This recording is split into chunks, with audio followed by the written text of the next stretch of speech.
put this on Do Not Disturb, because I forgot to do that before the session. Okay. Alright. The nerds end this season by exploring some familiar territory, specifically the closet. They're here, they're queer, and they're sharing their experiences. Caroline could have earned a Ph.D. in her own sexuality by the time she was done questioning it. Eli has enough identities to learn juggling with, and both are total nerds. Alright. Oh my goodness. 3, 2, 1. Hey nerd. Hey nerd. Well, that was pretty good, maybe? I don't know. One of our super diehard fans can compare the clip from the first episode to this clip, and then we'll see how good we got within the space of a season. Yeah. My name is Caroline, and my pronouns are she, her, hers. My name is Eli, and my pronouns are they, them, theirs. And I need to look at the Brendan question, because I didn't check what it was before starting. I don't know if we decided on one. I was just gonna say, it's the season finale. It is the season finale. It's the last one. We did it! We did it! We done did do it. Alright, this Brendan question, just the next one on the list that we have. You're getting a sneak peek into Hey Nerd production, stuff. If you were a cartoon, which one would you be? If I was a cartoon, which one would I be? So, because we didn't pick the Brennan question, that also means I didn't think about the Brennan question. So you just get to hear me fill time while I try and desperately and think of even one cartoon. Yeah. But I will say, right now, where I'm at, I think I'd probably be either Gravity Falls or maybe Over the Garden Wall.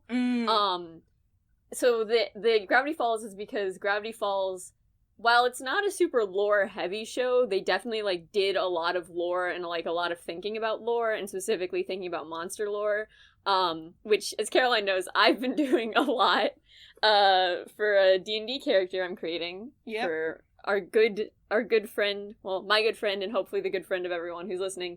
Caroline has started a campaign, and I'm building character lore, yes. And that's always fun, and I really like that kind of lore. And then I'd say Over the Garden Wall, just because, like, one specific character who I won't mention because that kind of gives away some information about this character, but one specific character has an aesthetic, like, just the way that their design is, that I'm pulling a little bit from for, like, how I conceptualize of this character looking in some instances. And so, yeah, that's, like, the two shows that I think are probably most suited to what's been going on in my life over the past 3 days as I fall deeper and deeper into this character's history and such. I would be Avatar: The Last Airbender, specifically, if a character from that, Sokka, because I've spent so much time looking at maps. Straight up, just so much. The Forgotten Realms have so many fucking maps, and all of them are, like, fucking huge, or, like, they're so low-res you can't read the names, and it's the most frustrating thing. Oof. I'm just like, yeah. I, like, spend my days, like, just zooming in, like, fuck, is this, like, mentioned in this region of this big map that I'm looking at, or is it completely irrelevant? Do I need to fucking go to the original wiki page and find a completely different... Fine! I don't need to do this to myself, but I am. Yeah, Caroline did something that I didn't do as a DM, where Caroline decided to play in an already existing world, which means that she has to contend with everything that exists in that world, whereas I said, no, I'm not going to do that.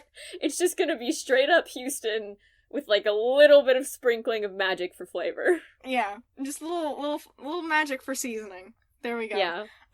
Yeah, because what I'm doing is, I'm like, I think I can make this easy on myself by then just using the starter set module, because that's what we have at my house, and thus the only D&D literature that I have in my house. Yes. So I'm just, like, using that, and then, you know, I'm talking to people and I'm making characters, and I'm not gonna spoil anything for Eli ahead of our session 0, but it's made my job, like, both easier and harder in a lot of different ways, having people make up their own characters instead of going with, like, the stock stuff that is provided with the starter set. Because you guys are all sharing the same brain cell, and unfortunately it's not the brain cell that the person who wrote the module is doing, so, you know, like, I have adventure hooks for the next arc already, but we might not get to do super fun stuff during the actual module, which I may change, depending on how bored I get with it. Yeah, I mean, I think it's also very funny because I can't speak for the other two people. It's very funny that I'm sharing a brain cell with them, as these are two people I have straight up never interacted with before. Mm-hmm. Like, Yeah. I don't know them, I know their names, and that's about it. Shout out to Rachel So and Sophia. yeah, it's very funny to know that, like, we are so on the same wavelength without, ever having interacted before. Yeah, and I should clarify, part of the reason I'm doing this campaign is because of Rachel, because Rachel was like, well, you kept talking about D&D during linguistics, like this linguistics program we were all doing, and I'm really interested. And Sophia, who is my other classmate in this linguistics program, was like, I also play D&D. And I was like, cool, so I guess I can do that. And then I told Eli about this, and Eli was like, I formally demand a spot at your party, because this I've got to see. And I was like, that is a fair question. Yeah, I wanted to watch Caroline DM. I like seeing my friends do things that I enjoy doing. I don't know. That's it. Yeah. So we're gonna see how it goes. But we kind of did our weekly anecdote on accident, but I have another weekly anecdote. Speaking of lore, I'm losing my shit, and have been for the last week, completely outside of D&D. I don't think Wizards of the Coast really does much with this. Wizards of the Coast shouldn't do much with this, but I've learned about Tolkien elves this past week, and I'm losing my mind.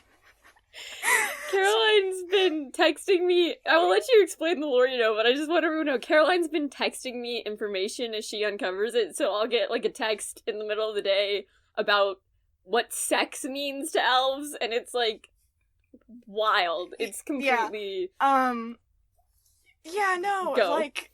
And I will get to what sex means to elves, because Tolkien thought out how and why his elves have sex, and did that for none of the other races in Lord of the Rings.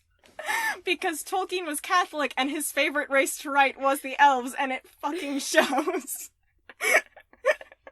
But we're gonna start with the most normal piece of elf lore, which I have a picture of, so I'm gonna pull that up, but I'm reading Return of the King right now, as Eli is aware, and... there's this, like, thing I've seen in, like, fan posts about, Lord of the Rings, like, oh, haha, like, Legolas is basically the super emotional weird elf who would, like, be completely out of place among other elves, like, he's just a fucking nut job, compared to, like, his peers, and I was like, that's a fun headcanon based on the movies. It's kind of nice that this serene, very serious character from the movies, would ever be considered emotional, and then I read the books and realized that was fucking accurate, So I'm just gonna read a quote from Legolas, and this is verbatim from The Return of the King. He said, "Look, gulls, they are flying far inland. A wonder they are to me, and a trouble to my heart. Never in all my life had I met them, until we came to Pelargir, and then I heard them crying in the air as we rode to the battle of the ships. Then I stood still, forgetting war in Middle-earth, for their wailing voices spoke to me of the sea." The sea is capitalized. "The sea! Alas, I have not yet beheld it. But deep in the hearts of all my kindred lies the sea-longing. Sea-longing is hyphenated, which it is perilous to stir. Alas for the gulls! No peace shall I have again under beech or elm." This motherfucker heard a seagull for the first time, and suddenly will never know peace until he goes to the beach? Oh, God. Also, I should say that in Pelargir, I think this was at the point where they were coming back with, like, the armies of the dead to fight, so this motherfucker heard a fucking bird in the middle of a fucking battle. And then proceeded to lose his shit. And then I lost my shit reading it. Because it's such a stupid piece of lore. All elves come with a sea-longing setting that you can't push until their time, because otherwise they're gonna be depressed until they get to Galveston. I'm yelling. And that's the thing. And that's the baseline for the elf lore that Caroline's learned recently. I feel like we should re-emphasize that it gets worse. This is the least insane shit.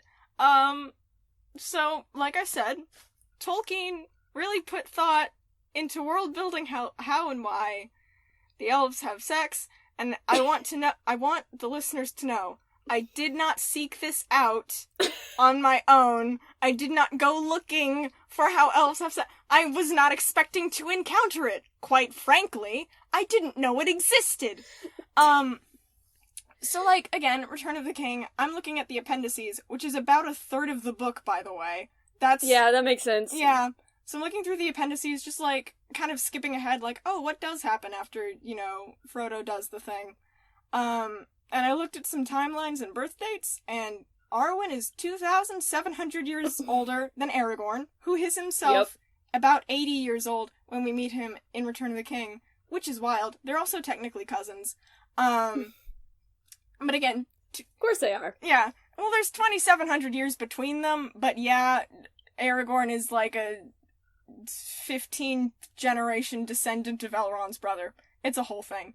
Because that's how the Dunedain happened.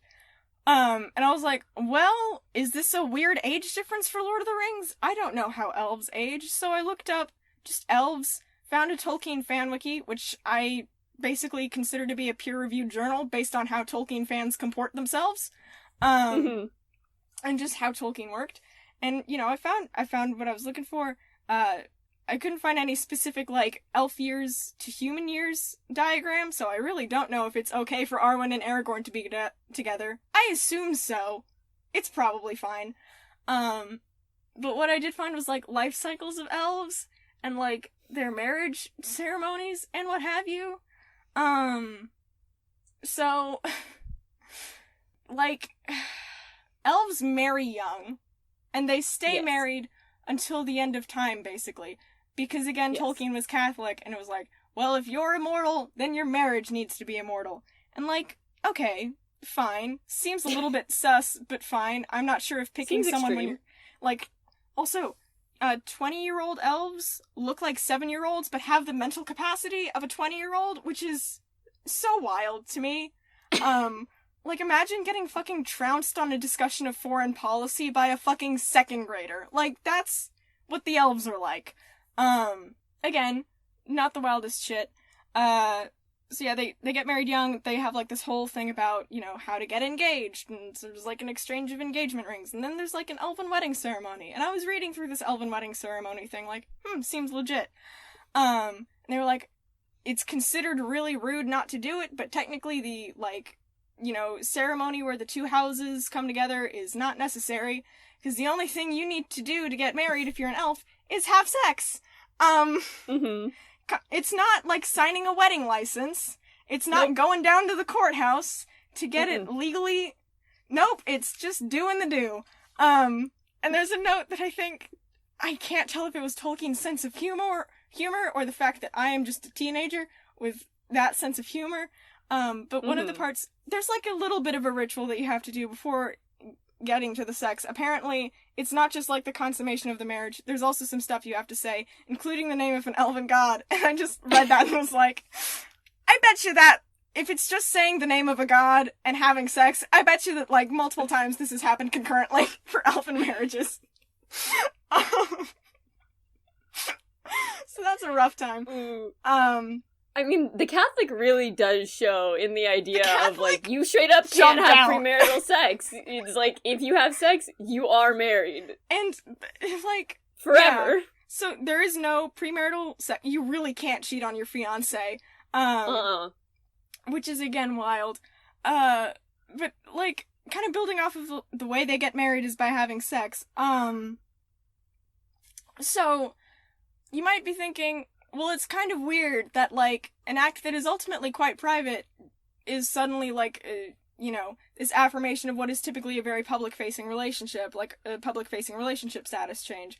Well, apparently adultery doesn't exist in elf communities either, because just by looking in their eyes, they can tell if you're wed or unwed, which means that Tolkien canonized that one, like, super shitty movie trope where one movie character loses their virginity, walks in, and then their friend looks at them and is like, you look different, which is so nuts to me. I would say, based on when those books came out, Tolkien didn't canonize. Tolkien made that trope, and then the movies were like, yeah, it seems legit. That's the thing, though. It's because my brother looked over this wiki page, and he was like, well, technically these are from Tolkien's notes, and they're not, like, published in the books, so they're not necessarily canon. And I was like, if you made fucking notes about it, Like, we all have that one piece of trivia about our stories that doesn't make it in, and that we still consider to be true. Like, the fact that he didn't feel the need to publicize this information about elf sex does not mean that he didn't consider that elf sex to be true. So yeah, also just kind of off of that, elves can take, like, up to a century between kids. Elf pregnancies last for about a year, which is another whole thing. So, you know, that's, like, its thing on its own. Then, like, once they've produced the children, and they're into the child-rearing years, their sex drive biologically drops off completely. I cannot imagine that Tolkien's marriage was a super happy one. He said, because instead of doing the horizontal tango, according to Tolkien, elves just get really into art and put that energy into that afterwards. Which is, like, just so fucking crazy to me. And I was like, these are all interesting notes on elf biology. Also, one of the things in the wiki page was like, elves seldom, if ever, give in to lust. And I was like, seldom is not the same thing as never, so who's the family fuck up? Who's the horny elf? Which elf did that? Which elf was like, you know, I could be, like, the regular old elf, or I could just be horny, and that's also fine. Yeah, it's just so fucking funny to me. And that makes, like, because I've talked a little bit to Eli again about how the Valar, who are, like, kind of the gods of Middle-earth, who made elves, did not have a plan for what would happen if, a human and an elf fucked. Because they were like, the children of, elves and humans can kind of pick which side they want. They can pick whether to be an elf or a human, and the fact that they did not have, like, some kind of biological plan laid out for what would happen if humans and elves got together boggles the mind, because the Valar were like, so the race of supermodels that we made was, like, way more popular than expected, and it turns out they wanted to expand the gene pool, which is wild. And I'm like, is it wild? Is it wild? Is it really that weird? Yeah, you made them look like that. So, like, yeah, they're gonna... But I guess the question is, elves look like that, and elves are also aware that other elves look like that, so why would an elf ever want to have sex with just, like, a regular old human person? Personality, I guess. Apparently elves aren't super into looks, they're into intellect and, like, energy and shit. But yeah, it makes a little more sense that they're like, this race of people that we designed not to be horny has somehow made other people horny, and we don't know how to respond to this. We don't have a failsafe in place for if the horniness escapes the population. Yeah, and then they didn't come up with a plan after the first half-elves happened, and they were like, you know what? Just choose. Just choose. It's fine. Just continue as you were. Yeah. Yeah, I did want to bring up the quote I sent back to you, because it's a really great quote for the whole elves just stop being horny situation. This is wonderful, Ethan from Crane Gameplay's quote on Markiplier Makes episode where they're making pie, and I don't even remember the context, but he just says, sex is great, but you ever have a pie though? And it's like, yeah. I feel like that's kind of where elves are. Yeah, that's kind of where elves are, you know? Yeah. So yeah, there's just so much about the more you learn, the weirder it gets. It's so fucking funny to me. D&D elves, I also learned, can dream, or can sleep, but choose not to because they think dreams are too weird. So that's why elves trance, which is, again, very funny to me. They're like, what the fuck is that? I think my favorite thing about D&D elves is because they're opposite from Tolkien elves. Is like, because you said, Tolkien elves, their body ages slow, but their mind ages normally. Mm-hmm. But I think with D&D elves, it's the opposite. Their body, like, they look grown up at 18, but they're not, like, a fully formed person until they're 100. They still have the maturity of, like, the 1/10 maturity acceleration rate, or whatever. 1/5, I guess, actually, but... So D&D just did that. They're like, nah, it's the opposite way around. Their bodies grow up fast, but their brains are like, I'm just gonna be a teenager for 50 years. Mm-hmm. And you know what? That's valid. That's a valid choice on their part. That's so valid. Yeah. Oh, speaking of, Pippin names his son Faramir in Lord of the Rings, and it's very cute, and then Pippin's son Faramir ends up marrying one of, Sam's daughters, who's named Goldilocks, which is... Mm-hmm. Because, of course, Because of course. Which I found very cute. Sam is also mayor of the Shire, like, 7 times after the Yep. event. Like, he retires at 96. Like, good for him, quite frankly. He, you know, he didn't learn a lot about mayoring while he was adventuring, but, you know, he has leadership potential. I would trust Sam to be the mayor of my small countryside town, I guess, is what the Shire is, really. Yeah, that's pretty much what it is. Yep. So, yeah, what's your weekly anecdote? I've talked for about 20 minutes. I mean, I don't have any. Most of my weekly anecdotes is, like, I was playing D&D with the party that I play with, and, like, there was this very funny moment where, okay, so we were going after... So, essentially, the whole point of this was we thought that a group of people might be kidnapping kids, and we spent, like, 5 hours looking for the kids, and there was none of that. We just fought a bunch of guys who were mining things, and I think our DM was like, please pay attention to what they're trying to mine. We were like, no, where are the kids? We found them eventually, but there was this really funny moment where, one of the other people in my party, upon realizing, like, the bad guy was lying and saying that there weren't any kids, he was like, there are kids in this house. But my character rolled a nat 1 on Insight, so I did not know that. So I just fully watched my party member punch someone, and I was like, I don't know what's going on right now as, like, a character. But yeah, that was kind of the highlight of my week. That D&D group is very fun because it's not like a campaign, it's just every week we do things. And there's no plan. Love that. Yeah. Love that for you guys. That's so great. That's it. That's all that happened for me this week. But now that we're about 20 minutes in, seems like a good point to say, I actually planned the Graceless Segue this week. I'm very happy. You have... Because boy. because this week we're doing a backflip into the topic, but the backflip is happening on top of a float at a pride parade. That's right, it's the gay week. There was no pride this year, but vibes. You know, for some places, pride happens in October, so... By some calendars, we're early. Yeah, and this is, I guess, the part where we'd go into personal history, but this whole episode is personal history. This whole episode. So yeah, it's really just kind of us gonna be talking about queer shit and gay shit and stuff. Yep. Yeah. We didn't determine who's going first, did we? I mean, I have a lot of things, so maybe I will split them up, because I have 3 different journeys that I need to go over. And they overlap some, but they're not the same. Okay. But I will say the first one, which the first thing that I realized, and I was like, oh, I am a non-straight person. This happened first. Mm-hmm. I don't know if I've brought this up before, but I am pan-romantic. Mm-hmm. Not pansexual. That's another thing we have to get into later that I was, but I think the being pan-romantic was probably the most straightforward thing for me to deal with.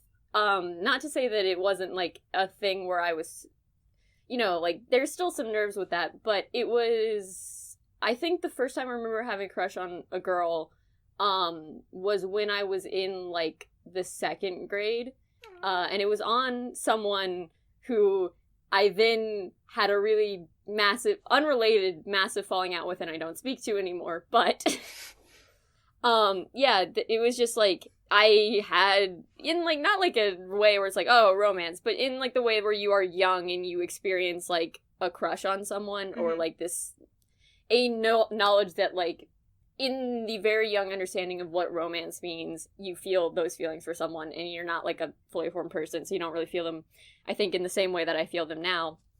But I had a crush on a girl in 2nd grade, and I don't think I recognized it for what it was at that time, because it's, like, romance and friendship look very similar to me. They're, like, very different in my mind, but the way that I construct romantic feelings is that I construct platonic feelings first, mm-hmm. and only when I reach, like, a certain level of platonic feelings do I then construct romantic feelings mm-hmm. for someone. But, like, I had those feelings for her because we were really good friends, and then I had a crush on her, but it died out really fast. And then I had, like, crushes on, I think maybe less serious because I didn't know them as well, but crushes on boys in elementary school, and it never crossed my mind that, like, there was something weird about those feelings. Or, like, I think I understood subconsciously that, like, those feelings were similar to each other, but I do not think that my brain ever put together, like, you feel the same way about girls that you do about guys. Boys, I don't know. I would not have classified them as guys. But when I was in 7th grade, I had a friend who was a year younger than me come out to me as bisexual. And I was like, oh, cool. Because I think I'd grown up both in my household and, like, in the media I consumed, because we kind of came of age right on the cusp of, like, a lot more inclusion of gay characters in media, and, like, not as joke characters, but just as, like, straight up, like, Modern Family, I think, was a really big one, where there were 2 of the protagonists are gay men. And so there was, like, this burgeoning inclusion of gay characters as, like, primary characters in stories. And so after my friend came out to me as bisexual, I started, like, doing research, essentially, because that's what I do when I'm confronted with information. You do research. And I figured, like, I started doing research, and at the same time, I started developing another crush on a girl who I was friends with, because that's how it goes sometimes. Feelings happen. But as I was doing research, I for a time used the term bisexual, just because I was, it is how it is. I thought that bisexual fit better for me, mostly because I didn't know the term pansexual, but I also knew that I wasn't a singularly attracted person. And then I guess I will get more into this because it's a more complicated story, but it was when I was figuring out, like, my gender identity more fully as, like, a non-binary person. Not to say anything against bisexuality, because, and I will just establish now, I know that there's a lot of controversy in, like, the whole pan-bi dynamic. I know that that's, like, a thing that there's a lot of argument in those 2 groups about, and I personally don't think that's very healthy. But the way that I conceptualize the difference between the 2 of them is that both people who identify as bisexual and people who identify as pansexual experience that attraction fundamentally the same. I don't think that there's, like, a difference in the attraction that you experience. I think it's purely, like, the semantics of, are you wanting to emphasize that there's a multiplicity to your attraction or that there's a universality to your attraction? I think all that bisexual emphasizes is, like, it's a multiple thing. It's men and women and non-binary people, and it's, like, the wanting to emphasize that you are not singularly attracted, you are multiply attracted. Whereas I think if you're more comfortable with the term pansexual, that indicates that, like, while you still have that multiplicity, you want to emphasize kind of an all-encompassingness. And that was something that I wanted to, like, that I think is more accurate to how I experience things, is that it's, like, there's the kind of all-aroundness I emphasize more than a multiplicity. I think especially because, because it's, like, I feel that want to be, like, there's a universality to, like, the romantic feelings I can feel for people. So I started using the term pansexual, I think, in late 8th grade. Maybe even, like, the summer before 9th grade, but I came into high school knowing that I was a pansexual person. That's how it goes sometimes. Or a panromantic person. I say pansexual, I mean panromantic, but I will often say pansexual. Fair enough. Yay! You figured it out. I figured it out. Yeah, I mean, I just have the one thing, but it took a while. Okay. Good. Yeah. You should take some airtime for yourself, my friend. I guess so. So, I think I mentioned this before. I wasn't super introduced to, like, just the world of queerness and, like, gay people in general. I may have been, like, older or younger than 12 when I found out, but that's the timeline I'm gonna use for reasons that will soon be made clear. So, like, the Supreme Court ruling came out, and I was like, so there's not just a default, so there's a possibility that I'm not just, so I can't just take the path of least resistance, because there are other oh no. Oh no. Oh dear. Oh dearie me, because I was like, well, because until that, it's pretty simple, because it's like, well, if you're operating under the assumption that everybody's straight, then, like, yeah, at some point I'm gonna get a husband, I guess, and have kids, and that's gonna be my life. And then suddenly that, like, wasn't the only thing available to me. And, that how I respond to things is also by researching them. and panicking a little bit. So yeah, I can't remember if the research or the panic came first. It may be a chicken and the egg situation. But I remember, like, freaking out sometime early 7th grade, maybe. And, like, being like, holy shit, I think I'm gay. And then I went and, like, my parents are fairly liberal, and so that is also just a thing I'm gonna cede to. Like, I come from a very lucky place and a very privileged place to have that kind of relationship with my parents and all of that stuff. So I went to my mom and was like, hey mom, I think I'm gay. And she was like, you're too young to know that. Which, like, looking back, that's just another way of saying it's just a phase. Like, she wouldn't have said that to my brother, if he was like, I like girls. It was just, that was just the knee-jerk, like, kind of insidious homophobic reaction. But nevertheless, I took that to heart because I was 12, and, you know... That's what you do when you're 12? It's what one does when one is 12 and one thinks that they may be gay. So, yeah, I just ended up like, okay, well, I'm just not gonna label myself until I figure it out. Even though I'd already figured it out and was just scared to admit it. Well, again, we'll get to that later. So yeah, I was just like, alright, so I'm just gonna put a hold on any and all coming out until I'm absolutely sure, because again, another problem with going to a straight person first, when questioning one's sexuality, is that straight people don't know that it's okay to come out multiple times if you end up getting it wrong the first time. Like, that's an okay thing to do. I didn't know that for years. Rip me. So I was like, well, I gotta get it right, because then once you do it, you know, I'm locked in for life or something. Like, there's a committee and they're, you know... You get, like, a piece of paper, and then it's a real pain in the ass to change. You have to go through the courts. You have to go to the court of, the queer elders and formally petition. Yeah, it's a whole deal. I did make a lot of jokes while I was questioning of just, like, oh, my paperwork hasn't gone through from, like, you know, getting my gay card. You know, just the idea of a queer bureaucracy just kind of existing somewhere in, like, a possibly, whatchamacallit, arcane space is very funny to me.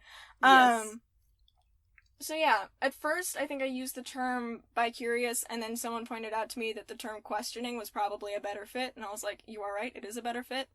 And as with Eli, when I figured out something might be up, I did a lot of research, found a lot of different names for a lot of different sexualities, some of which are a little less common than others. And I was like, for a minute in, like, 9th grade, I contemplated being like, maybe I'm biromantic homosexual. But that didn't feel quite right, and then I was, like, freaking out about it. It was a whole thing. Because, like, the thing was, until pretty recently, I didn't know about this thing called comphet, or compulsory heterosexuality, which is something that I think it's mainly discussed in the lesbian community. It might be other places.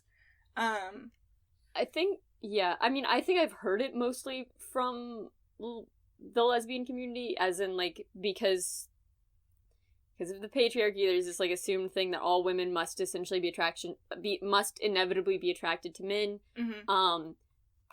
And that gets back into some weird, like, ownership things that used to exist as, like, a complex within the complex of marriage.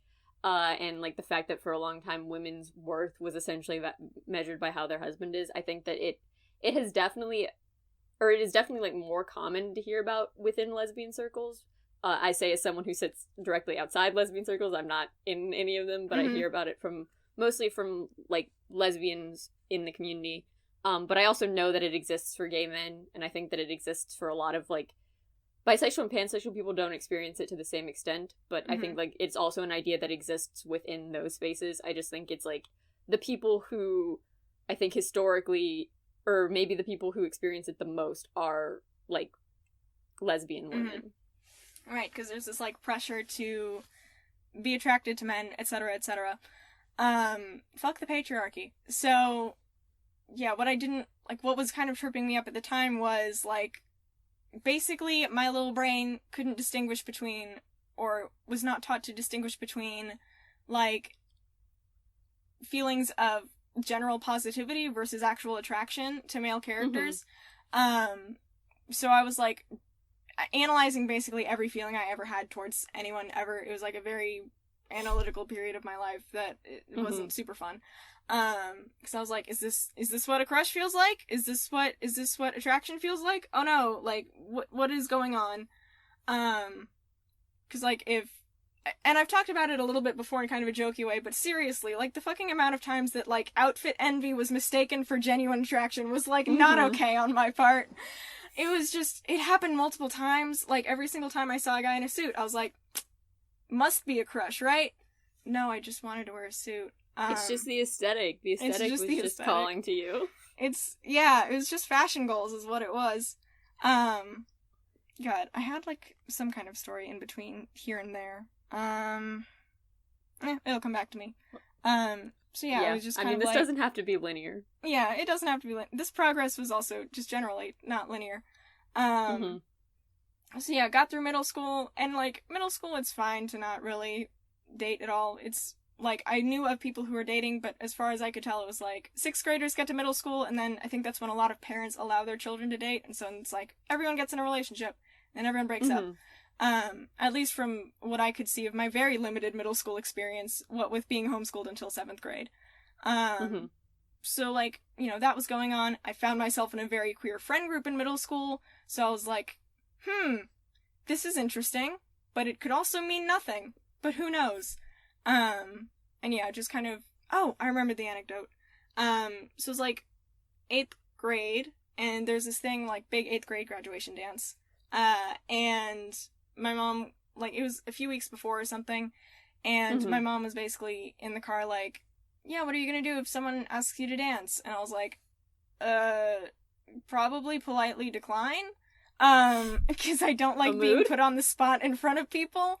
And my mom is, like, someone who's done a lot of social dancing in her life. Like, that is her thing of, like, going out to, like, dancing classes or, like, dancing venues and just, like, finding a partner, and it's not a big deal. But as an 8th grader who, like, number 1 was kind of shy anyway, and number 2 hadn't really had much experience with school dances, I was like, I'm good. This may have been in 7th grade. There were a few dances that I went to in middle school. But it was, like, this whole thing, and it somehow escalated into, like, an argument, because I think my mom just didn't get that I wasn't trying to be like, ugh, God, no, ew, fuck you, to, like, whoever was gonna ask me. It was more of a, like, I'm good with my buds. It was discomfort of being, like, in that specific arrangement of 2 people dancing with each other. Yeah. Because I'm like, that's got implications. Consider the implications. And yeah, it just like escalated into this whole argument. And by the time that our car pulled into the garage, like I was actually kind of crying because again, I feel things strongly and it's a whole thing. And so my mom was like, so do you not want to dance with a boy? And I was like, yeah, duh, no. And she was like, do you want to dance with a girl? And I was like, I don't know. It was a stressful situation. That was a stressful little time for me. Because it was like, just anyone. If anyone asked me to dance, I would have been uncomfortable. That's a lot. That's a lot to be put on the spot for. So yeah, kind of coasted through middle school, just not knowing what the fuck was going on. Continued on into high school, still not knowing what the fuck was going on. As one does. Yes. So yeah, so again, there was that time where I was like, maybe there's the split attraction model, but I couldn't really know because kind of like how I couldn't differentiate between, like, attraction and admiration or general positive feelings towards men, I also, like, couldn't figure out what a crush felt like to me, because I hadn't been attracted to any one specific person yet, and I was like, well, I've got to do that before I come out. But I think another thing that was, like, keeping me in that space was being questioning was kind of this place where it's like, well, it's okay to be this for a while, because then there's still a chance that I could be normal. Like, that was a big barrier for me of, like, well, if I come out as anything other than, like, straight, then that's gonna make me different, and that's not good. There's something inherently abnormalizing about coming to terms with that. Yeah. And it's just, like, you know, I think part of it was, and I know that my parents never verbalized it, my parents weren't outwardly homophobic, but again, they're 2 straights who really don't know what they're doing with stuff like this, especially not then. And it was just like, I knew they would be accepting, but it would also mean like that's a thing that sets me apart. Like if they ever talked about me to relatives, it would always be like a point of conversation that I was like queer in some way, which was something that I was like kind of terrified of. And then, you know, I kind of like slowly but surely began like kind of being like, well, maybe I can just experiment with the term queer. And I told maybe 2 people about that, and very briefly, and I think those people both forgot. And I was like, well, you know, maybe I'm slowly but surely like inching my way towards this. And I ended up talking to my friend Paige from a summer program, I think now 1 whole year ago. So shout out to Paige. Because, you know, she was like also this big old lesbian who I think identified as bi when we were at the program together, but then was like, hey, it turns out I've conquered my compet, proud gay. And I was like, yay! But, you know, I ended up talking to her and I was like, well, I'm not really sure because I haven't had a crush on any specific person. And then she was basically like, well, the thing with me was I hadn't either, and then I came out, and then I realized that because of internalized homophobia, I hadn't been interpreting crushes correctly, or like I hadn't given myself the chance to even feel romantic feelings for another person. And I was like, oh shit. 'Cause it makes sense. Because I think, I'm gonna say this, being questioning was useful for me in a few ways in terms of like waiting as long as I have to date. I think gave me some perspective in terms of looking at mistakes other people have made in their relationships, in terms of getting to know myself and like learning tools like communication and boundary setting and all that good jazz. But being questioning for me was also like, it was a really frustrating kind of hurt time for me. Because like I was denying something that I already knew.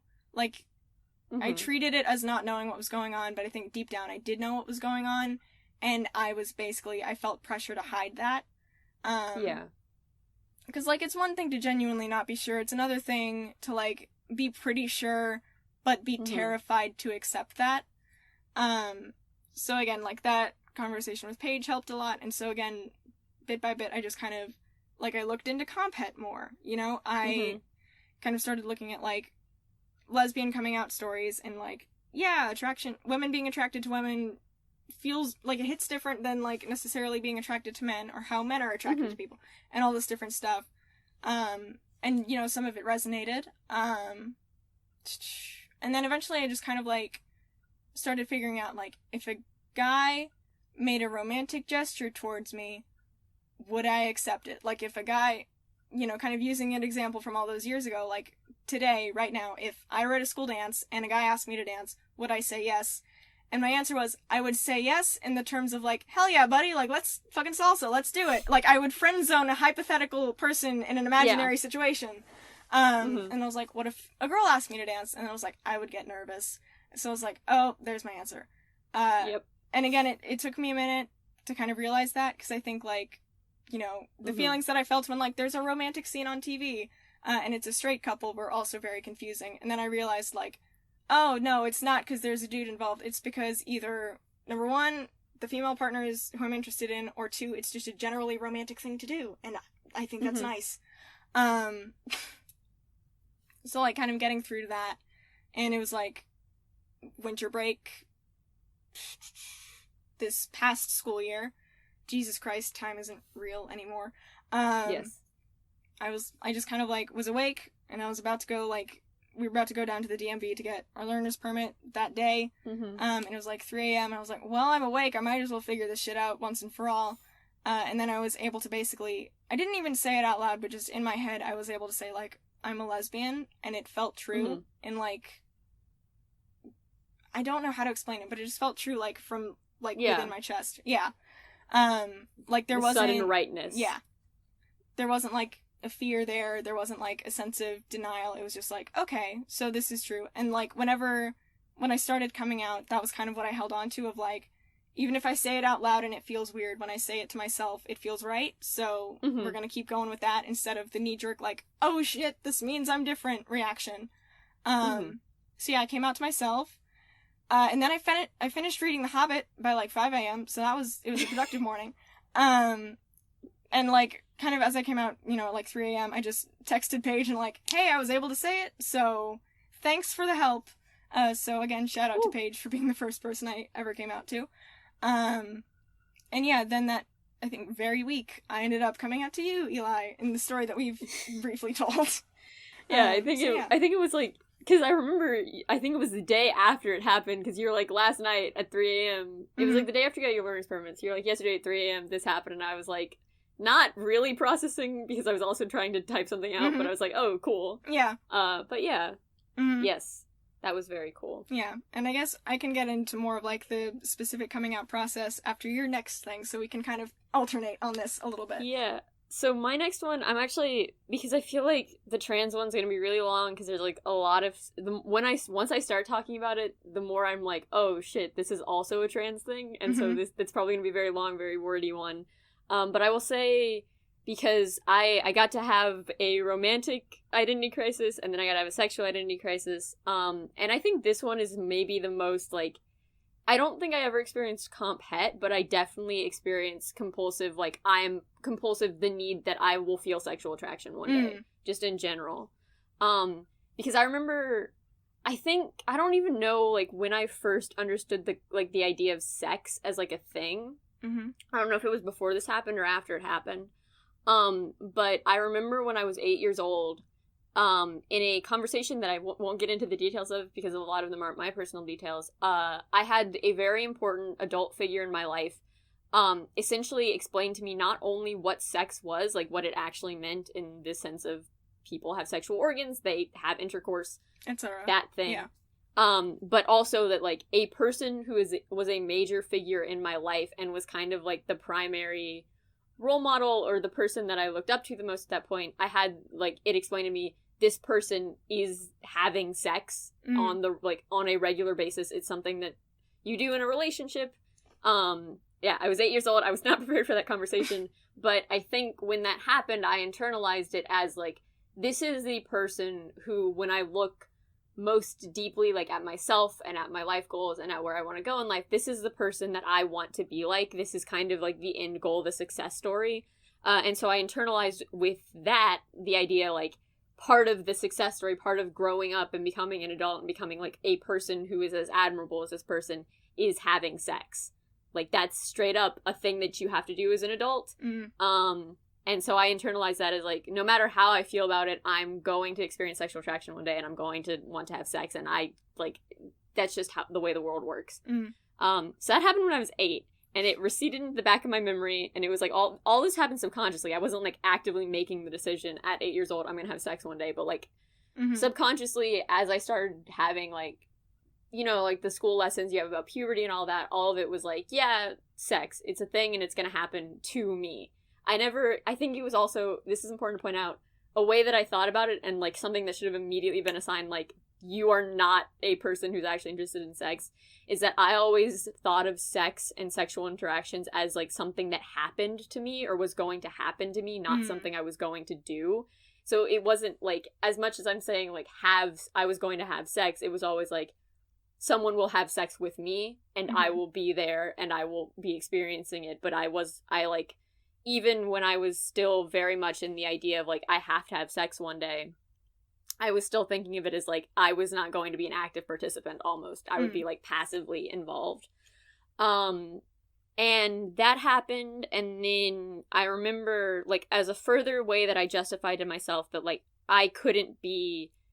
So, that happened, I think when I was in 7th grade, or maybe, like, 6th or 7th grade, I had a friend come out to me as asexual, and so again, I did the research on that, and I, like, learned what asexuality was, and once I learned what it was, I think that I had a moment where internally I was like, I can't be asexual, and the way that I justified this was, at the same time, I had my first, like, dream about kissing a girl, like, I had a dream about that, and I was like, oh, this is the proof that I'm not asexual, like, I can't be asexual, because I was still dealing with that internalized, like, the thing that you have to, like, to me as an adult, I will have to have sex. I think that I broke from the idea that every adult has to have sex at that point, because my friend was like, I'm asexual, I never want to have sex. And so that broke the ideas of, like, adulthood and sex apart, but it didn't fully cement for me, like, my adulthood doesn't have to involve sex. So I was still in, like, the mindset of, I'm going to grow up and I have to have sex one day. Mm-hmm. And I will grow up and I will have to want to have sex someday. I think is also part of that. So I internalized the idea that, like, sex and adulthood were not linked, but not that, like, my adulthood and sex were not linked. Mm-hmm. And so I think that at that point I was still like, I'm a person who's going to have sex one day. I'm going to feel sexual attraction, and that's just how it is. That's how it has to be. Mm-hmm. And then, like, a year later, I started thinking about it, and I think demisexuality is, I want to say before I say anything, demisexuality is a real thing. It's a real thing that I know people who experience, and that I know, like, is experienced in the world. But for me, it was something that I used as a stopgap to be like, I am not a person who's ever experienced attraction. When I, like, think of myself honestly, I cannot imagine a world in which I will experience attraction. Mm-hmm. I can't imagine a world in which I will want sex. Like, that I was coming to terms with the idea, like, as I understand myself now, I do not want sex, and I can't imagine any situation where I will ever want sex. But I still had this idea that, like, one day I was going to have to want sex, like, with someone. There would be someone in my life that I was going to have to want sex with. And so I used the term demisexual as a way of saying, like, I don't generally experience attraction. I've never experienced it before, but at some point in the future, I know I'm going to. And so I use the term demisexual. And I used that for most of, like, up until, actually, I think about, like, 4 or 5 months ago, where I was just talking to someone, and I kind of explained all this, and as I was saying it out loud, like, because I never really vocalized any of this before, this was just, like, the quiet things, machinations within my own head, but as I was talking to them, as I was vocalizing all this, and I recently watched the Anthony Padilla video where he, like, sits down with asexual people, and talks to them about what it means to be asexual and what it means for them. And one of the people in that video, and this was, like, the thing that really helped me kind of come to where I am now with my identity, is that one of the people in that video is, I think he self-describes as either, like, sex neutral asexual or sex positive asexual, where like, he doesn't experience sexual attraction, he doesn't need sex, all of that, but if he has a partner who wants sex, or he has a partner to whom sex is important, that's okay, and that doesn't bother him. Like, the idea of having sex with someone doesn't bother him, but he doesn't experience sexual attraction, and he can still be an asexual person while having sex with someone. And I think as I was texting back and forth with this person and just explaining, like, no, I don't experience attraction, I don't think I'm ever going to experience attraction, I've never, like, looked at someone and had the desire to have sex, like, and I don't think most people our age have, but it's like, I cannot conceptualize of a world where that would happen, because it's so foreign to me. Like, the idea of feeling attraction feels wrong. The idea of, like, wanting sex feels wrong. And as I was talking to them, I just, like, suddenly hit upon the realization of, I am an asexual like, in real time, I remember thinking, like, I'm an asexual person, and I know that now. Like, I've finally gotten to the point where I can say out loud and say, like, to myself that I'm asexual, and that I'm not ever going to want sex, and I'm not ever going to experience sexual attraction. But even in that, like, and that could coexist with the fact that I don't have a problem thinking about having sex, and I don't have a problem, like, conceptualizing of one day having sex. And I think, like, I had the realization that those two things can coexist within the identity of, like, a sex neutral asexual person, which is what I am.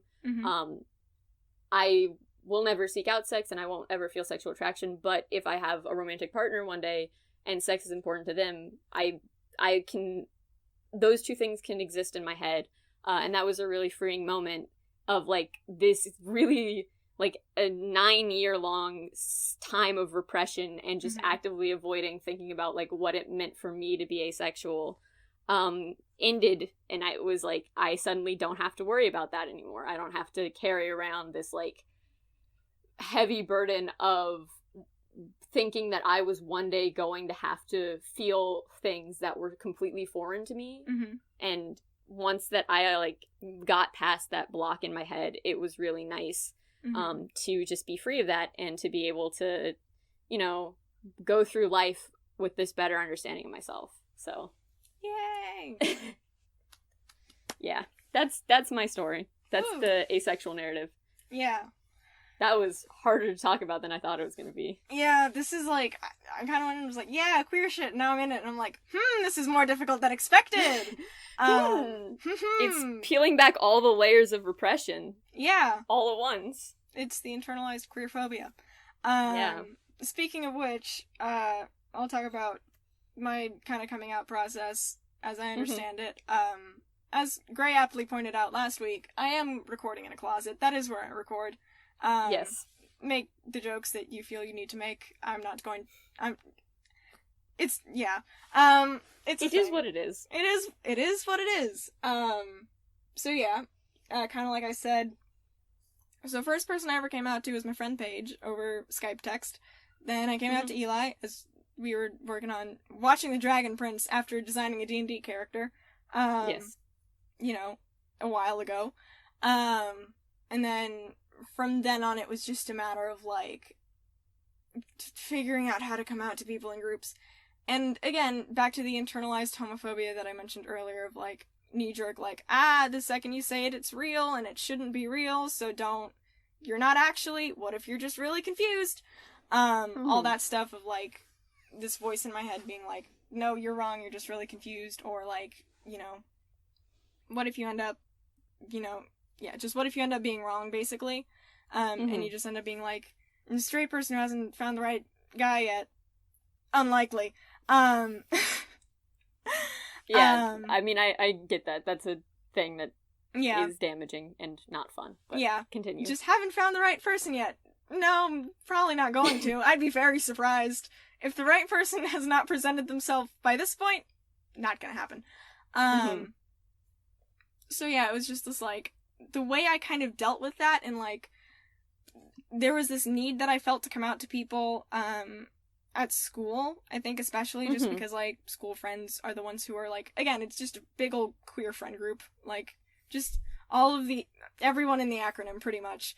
So I was like, alright, well, I'll tell the folks at school, and, like, our school is generally accepting anyway, so I, like, didn't feel a whole bunch of fear about that, and it was just like, yeah, I'm gonna let people know. And I also felt kind of a weird responsibility, too, because, like, well, these people know I'm questioning, so I might as well give them the latest news. Might as well give them the update.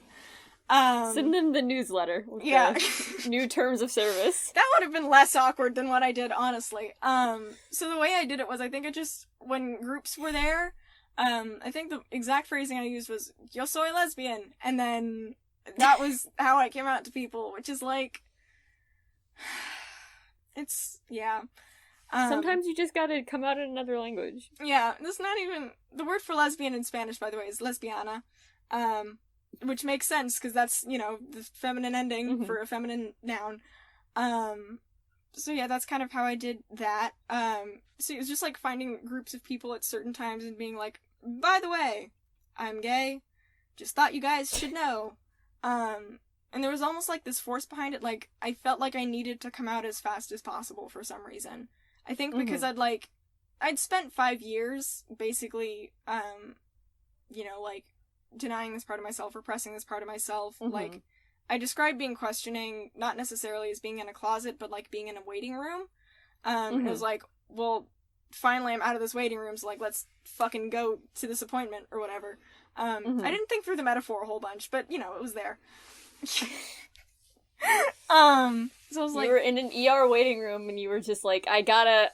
it really is an emergency at this point, like, let's fucking go. So yeah, I came out to folks at school relatively fast. Yeah, I came out to my therapist, and she was the first adult in my life who, like, validated me instead of, you know, pushing that aside. Because another thing that, like, was kind of a side effect of being questioning, and again, I don't want to knock, like, people who identify as questioning, because it is, like, a valid thing, and it is, I think, a good thing for a lot of people to go through, it was just harmful in my case. So, like, an unfortunate side effect of being questioning is when you tell the liberal adults, they're like, good for you, like, take your time, get to know yourself, etc., etc. And I was like, well, now I'm getting validation for being in this place, so now I need to stay here forever, because that's how I get compliments. Like, obviously, not the only factor that led to that, but it was a factor, and I feel like it's a thing that I do need to mention. So I was scared, and, like, it was a thing that my therapist had said to me, of like, yeah, I think that it's healthy that you're taking time to kind of figure that out. So when I told her, and she was like, alright, awesome, like, I'm glad that you shared that with me, like, good for you. I was like, huh, so that's what that feels like. Good. So this is how it should go, yes? Yes.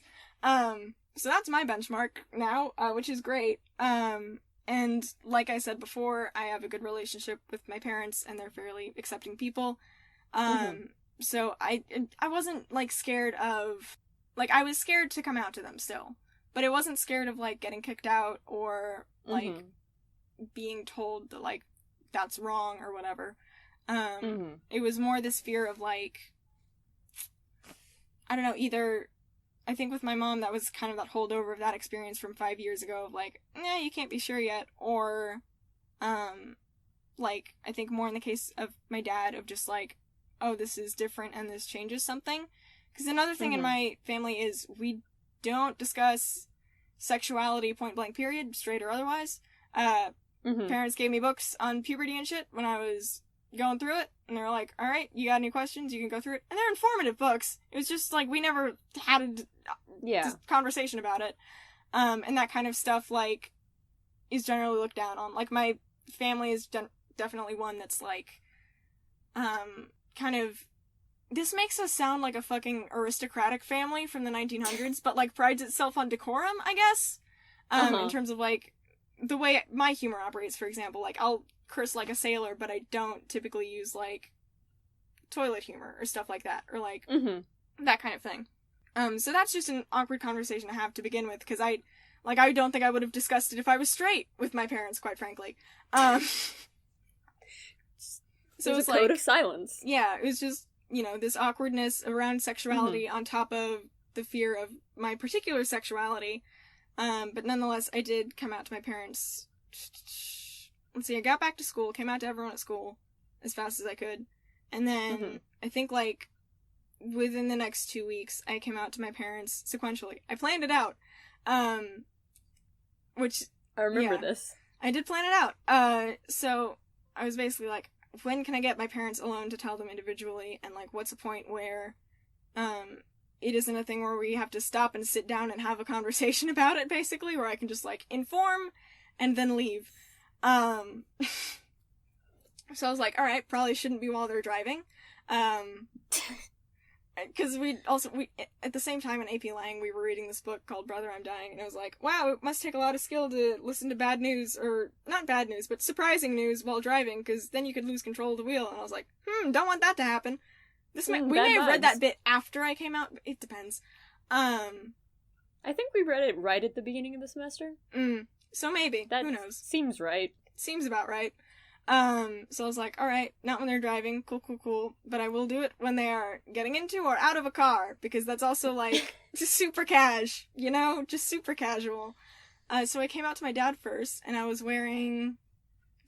I think I was wearing, like, the Gondor shirt that you gave me, I think, and then also my little black and white plaid flannel, because I was, like, trying to make it obvious. And I also, for both of these days, I did wear, a necklace that I inherited is a strong word, I got from my grandmother after she passed. Like, it was just a thing. It was like, do you want this? And I was like, okay. It's just kind of like a good luck charm thing. And so yeah, I spent the day at my dad's office building doing homework, and then as we were getting ready to go home in the evening, I was like, I'm gay. And then the next 15 minutes were about the most awkward of my life, as my dad tried to process in real time the fact that his daughter was a lesbian. He was like, yeah, okay. And I think, I can't remember the exact phrase he used, but he was like, you know, he's like something like, you know, it's always confused me. And I tensed up like, oh, fuck. And he was like, you know, yeah, like, if I were a girl, I'd be gay too. And I was like, oh, he's confused about straight women. Got it. Me too. Glad we can bond over this. And then it was just a really Your father awkward... does not understand attraction to men. Point blank does not. And I was like, that's fair, kind of self-owned, but okay, go off. And then he also, like, described his past experience of, like, lesbians that he'd known in college, both of whom were, like, romantic competition for a person he was seeing. So I was like, I'm glad that that's your framework that you're working with of romantic rivals. Glad that you haven't... this is great. Going into this with a really great slate. Great slate. Cool. And then at some point the conversation completely swerved to, and he was like, I still want grandkids, by the way. And I was like, first of all, that wasn't a guaranteed, even if I was straight. I came up with this after we had the conversation, obviously. And I was like, yeah, okay, like, again, it's not like it's an impossibility to have children if you're gay. I was like, alright, cool. And he was like, then it was a whole conversation about how, like, he and my mom had kids relatively late, etc., etc.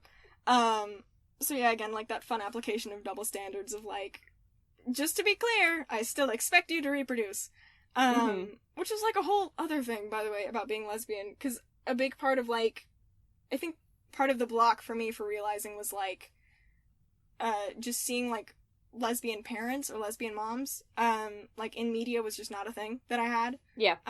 And I want to eventually be a parent when I grow up. Like, I have that maternal instinct and that maternal drive, and I just didn't see that represented in non-straight couples. So that was also a major block of, like, well, I can't, number one, can't be normal if I'm gay, and I also can't have a normal family if I'm gay. And both of those things are bad. So, like, that was its own conversation. My dad did not clock the fact that the flannel was kind of a forewarning. My dad straight up did not know that flannels were lesbian culture. That is kind of where my dad is at. That tracks. Yeah. It tracks with pretty much everything about my dad. And then the next day, which was a Sunday, by the way, just because that's important, I came out to my mom, because my mom goes to a secular group on Sundays, and I used to go and, like, volunteer, you know, before COVID, like, every other week in the kids' room, with that secular group, and then I was like, well, I'm not going to volunteer this week, so it's, like, my off week, so I can go, and I can knock that out of the way, with my mom. So we were, like, we drove to the place, and this time it was, like, as we arrived at the place, I was just like, hey, Mom, gotta tell you something, I'm gay. And she was like, okay. And we continued loading stuff in, and then we, like, continued taking stuff in from the car. And that day I was wearing my little, like, rainbow equality shirt, which I got from the neighborhood kids, which is, again, its own thing. But I was wearing my rainbow equality shirt, because, you know, and the necklace. And then, like, we were kind of making trips back and forth from the car to load stuff in. And she was in front of me, and she was, like, getting something from the back seat, and I kind of, like, held out my hands, like, I'll take the veggie tray. Like, you can give that to me. And I think she interpreted it as, like, are we not going to say anything more about the fact that I just came out? And she was like, you know, just turned around and was like, it's okay, I love you and I accept you, and other such accepting parent things. And I ended up crying, and I was like, I just wanted the veggie tray. But now I'm having feelings. So that was what was going on. It was a lot of crying. And by the way, throughout this, number one, I think I texted you. I think I was also texting Paige just to be sure, like, just to be clear, straight people don't freak out this much about the possibility of coming out to their parents, do they? And she's like, no, you're gay. It's fine. Most straight people don't have to come out to their parents. Yeah, straight people don't get straight. If you were actually straight, you wouldn't be this scared to, like, reveal this truth about yourself. Like, if you were that confused, you wouldn't be doing it. So yeah, I came out to my parents, and there's other complicated stuff about how various, like, people in my neighborhood, slash, just, like, people in my age group have responded to me coming out, that I will get into after your thing, so we can continue taking turns. This is gonna take forever. Okay. Okay, I'm ready. I don't actually know if it's gonna take forever. I also know that it's probably not gonna be linear, because I'm gonna, like, get to a point and I'm gonna be like, wait, there's another thing. We've established this before. I think I mentioned it. I know I mentioned it in the comedy episode, and I know most people who listen to it know it, but just to be clear, I am a non-binary person, and within that label, I identify with the labels trans, genderqueer, and non-binary. All three of them are labels that I apply to myself. most specifically, it's like non-binary. Non-binary is an umbrella identity for a lot of people. Non-binary for me is the specific identity which falls under the umbrella of genderqueer, which falls under the umbrella of trans in my conception of my own gender. What all those means, non-binary, I am outside of the binary of male and female. If we think of male and female as like a continuum, just to establish this really quick, if you think of male and female as a continuum, some non-binary people exist in the middle of that continuum. I exist as like a third thing completely outside of that continuum of masculine, feminine, and then like a third idea, and that is where I conceive of myself. Because I don't really align with either of those two ideas, and I don't think that I'm a mix. I think that I'm this like third thing that exists separately.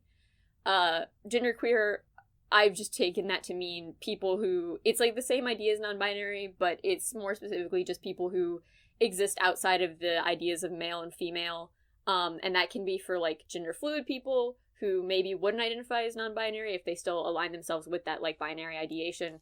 But yeah, genderqueer is just like if you're like, you know, queer but your gender is not queer but for gender. And then trans, obviously. If your gender is queer, you're genderqueer. Yeah. And then trans, obviously, because, not obviously, but because I identify as trans, because the gender I am and the sex I was assigned at birth do not match up, but also not all non-binary people identify as queer, and I just want to put that out there, that if, like, you are non-binary or you know someone who's non-binary, that does not necessarily mean that person, that you have to ID as trans or that person IDs as trans. Because there are plenty of non-binary people who don't identify as trans, and that is completely fine. So, where to begin?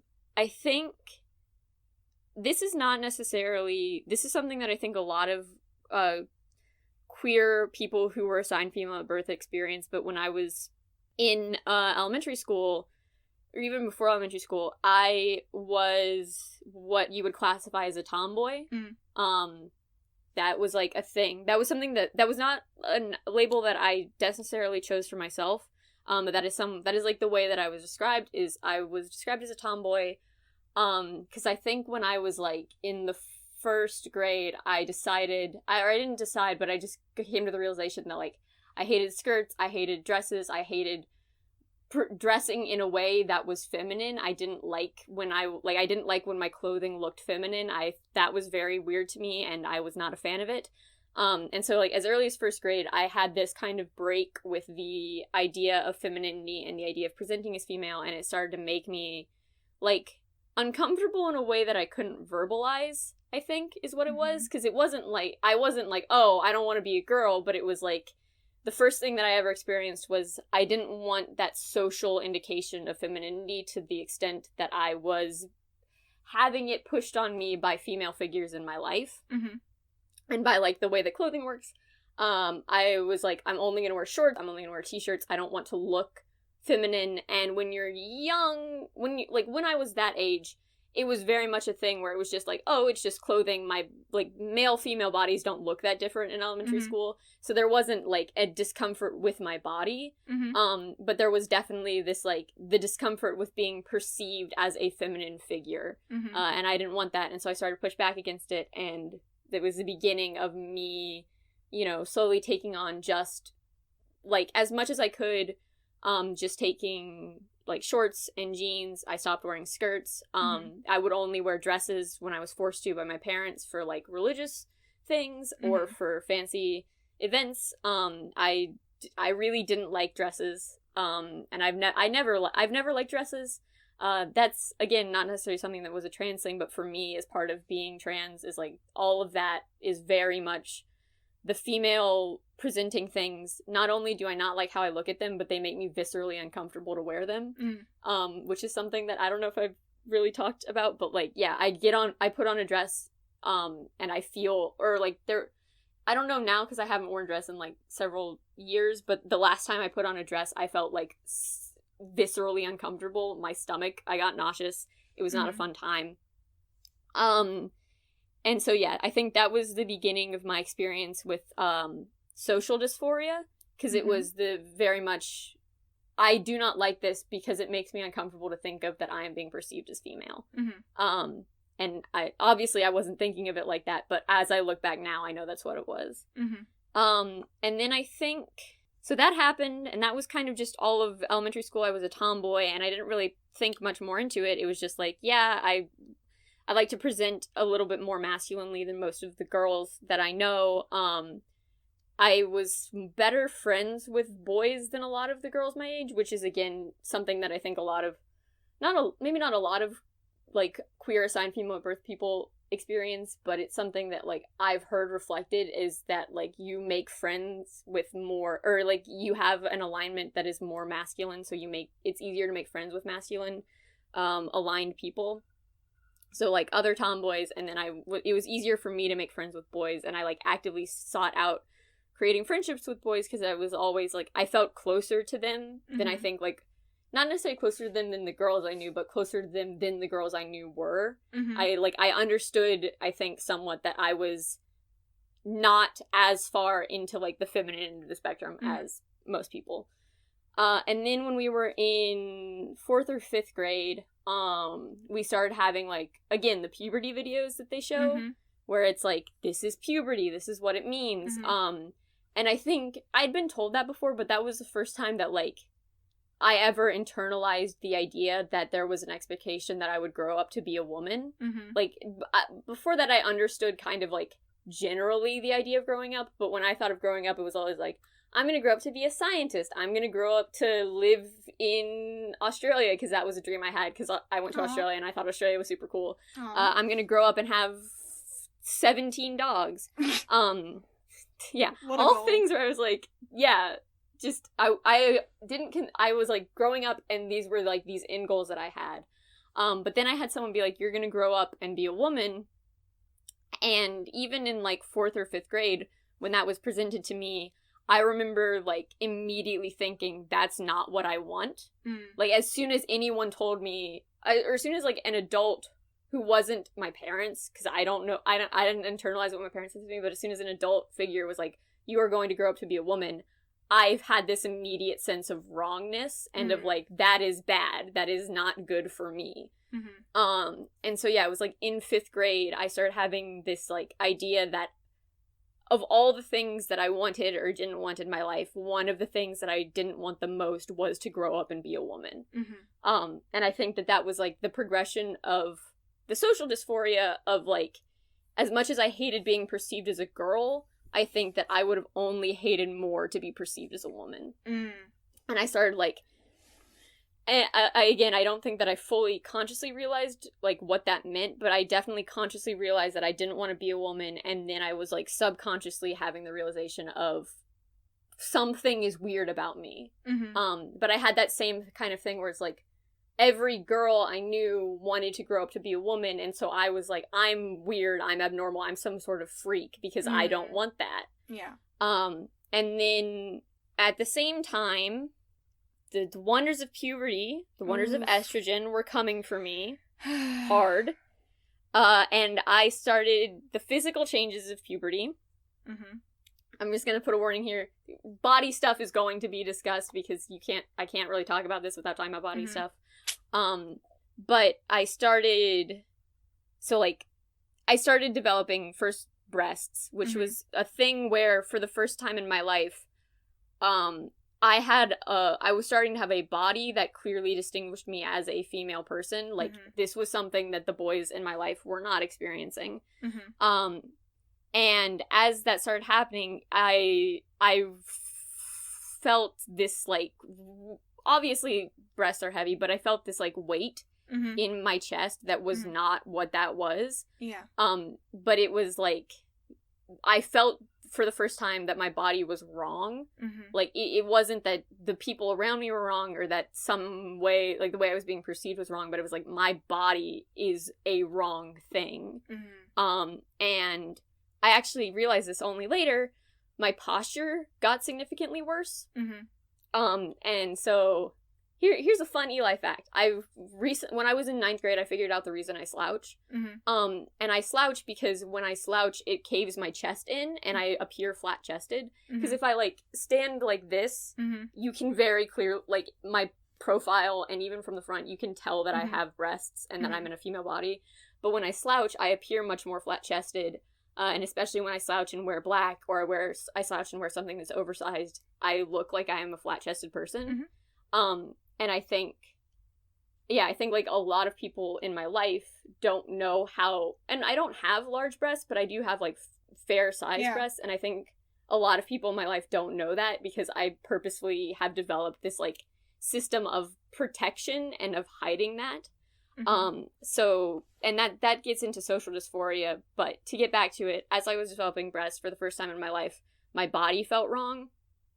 And I didn't want to wear, so when I was first getting bras, I wanted, like, either the most minimal thing I could find, or, like, something that compressed. It was never, like, I don't want to accentuate this, I want to make them as flat as possible, and I don't want to think about them. And so I wear very minimal bra, like, what I wear now, when I'm not wearing a binder, because I just recently got my first binder, but what I wear now is, like, very minimal bras that don't accentuate anything, and it's just, like, it's the least that I can think about what's going on my chest at any time. And so, yeah, I started having those feelings, and it was, like, I first came into the idea that my body was wrong, I think late 5th grade, maybe right before 6th grade. And then, with that was happening, my doctor started talking about me getting my period for the first time. Oof. And again, I was presented with the idea of, like, once you have your period, that means that you're a woman. And, which is, you know, one, completely not true. Being a woman and having a period are not related things at all. But it was, like, it was presented to me as this mark of womanhood. And I really, really didn't want to get my period. I don't think any girl, like, wants to get her period, but it was, like, I hated the idea of getting a period. And I just, it like, bothered me, and I was really scared of it, and it was, like, I was scared of it because it was this hallmark of, once this happens, I am undeniably a woman, and everything that I've ever felt that contradicts that is immediately nullified, because I have to be a woman once I have my period. Yeah. Whoa. Yeah. Sorry you guys are getting to hear me cry. So, and then I was actually somewhat lucky in that I got my period much later than most of my friends. Like, all my friends started getting their periods in 6th and 7th grade, and I didn't. And I didn't realize at the time that this was a trans thing, but I know now that it was definitely a trans thing. There was, like, 6 months where every girl I knew had her period, and I didn't. And I had this idea, like, maybe, because I knew that, like, I had been recently introduced to the idea of intersexuality, and I knew that there were people who had, like, feminine, like, you can have feminine, sex organs but not get your period because your estrogen testosterone counts are, like, not properly aligned. And so I thought, like, I really hoped for the possibility that my testosterone count was high enough, that I wouldn't get a period, because then I wouldn't be growing up into a woman, and I would instead get to continue to be this, like, non-woman entity that I was. That didn't happen.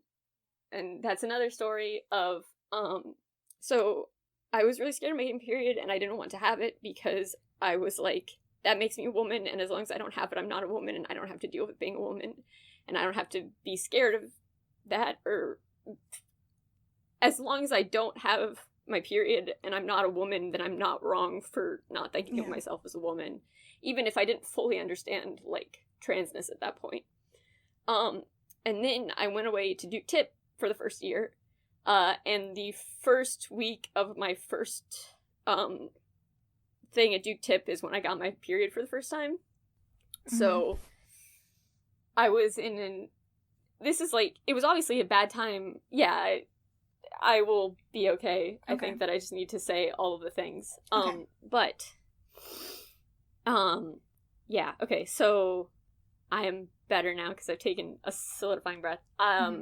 Obviously it's bad to be, like, away from home the first time you get your period. I just imagine that would be bad for anyone. But I was, like, I was away from home, I was away from all my friends, who had no idea that this was going on, because I was very much like, I can never tell anyone about any of these things. And so I got my period, and it was, like, this moment where all of a sudden I I was wrong for not thinking of myself as a woman or for not wanting to become a woman because I was undeniably a woman in my own mind. But at the same time as that was happening, I remember that this happened, and I had my roommate at camp, and I, like, broke down crying to her about just everything, about, like, getting my period for the first time, and just, like, it started with that because it was just, like, a general thing, but then I kept talking about how, just about this general weirdness that I felt about myself and my body, and it turns out that this person was a gender fluid person, and she, after that had happened, she explained kind of the concept of transness, which I'd never known about before, like, that just, there's a big lack of trans inclusion in media, and that's something that I feel very strongly about, and have started, like, a really long process of advocating for, but she was gender fluid, and she told me kind of about, like, gender fluidity, gender queerness, non-binariness, and agenderness, I think, was another thing that she talked to me about, and I didn't, at that point, know anything, and I was like, yeah, all that's well and good, I'm just a person who feels really weird about my body, and that's just, like, I'm a weird woman, I think is what I thought of myself as then. But she gave me a lot of information, and she kind of gave me the pushing point to start researching things. And so I spent all of 8th grade kind of wrestling with, like, do I experience dysphoria? Are these things that I experience really dysphoria? And do I experience dysphoria enough to be a trans person? Because there's, like, I think a big part of that is a lot of the times if you look up dysphoria, you get male-female dysphoria or female-male dysphoria. And non-binary dysphoria, I don't want to say it's less intense, but it's definitely different. And, like, I do not, because I'm non-binary, but the frame of reference I was getting was mostly female to male dysphoria. It was like, I don't experience a lot of these things. Like, I don't experience the want to have a penis, or I don't feel bad for not having a penis, right? And so it's like a lot of the dysphoria that I could compare myself against, initially at least, was not dysphoria that, like, I had. And so I really thought, like, I'm not dysphoric enough to be trans, and if I say I'm trans, I'm wrong, because, like, I don't experience that.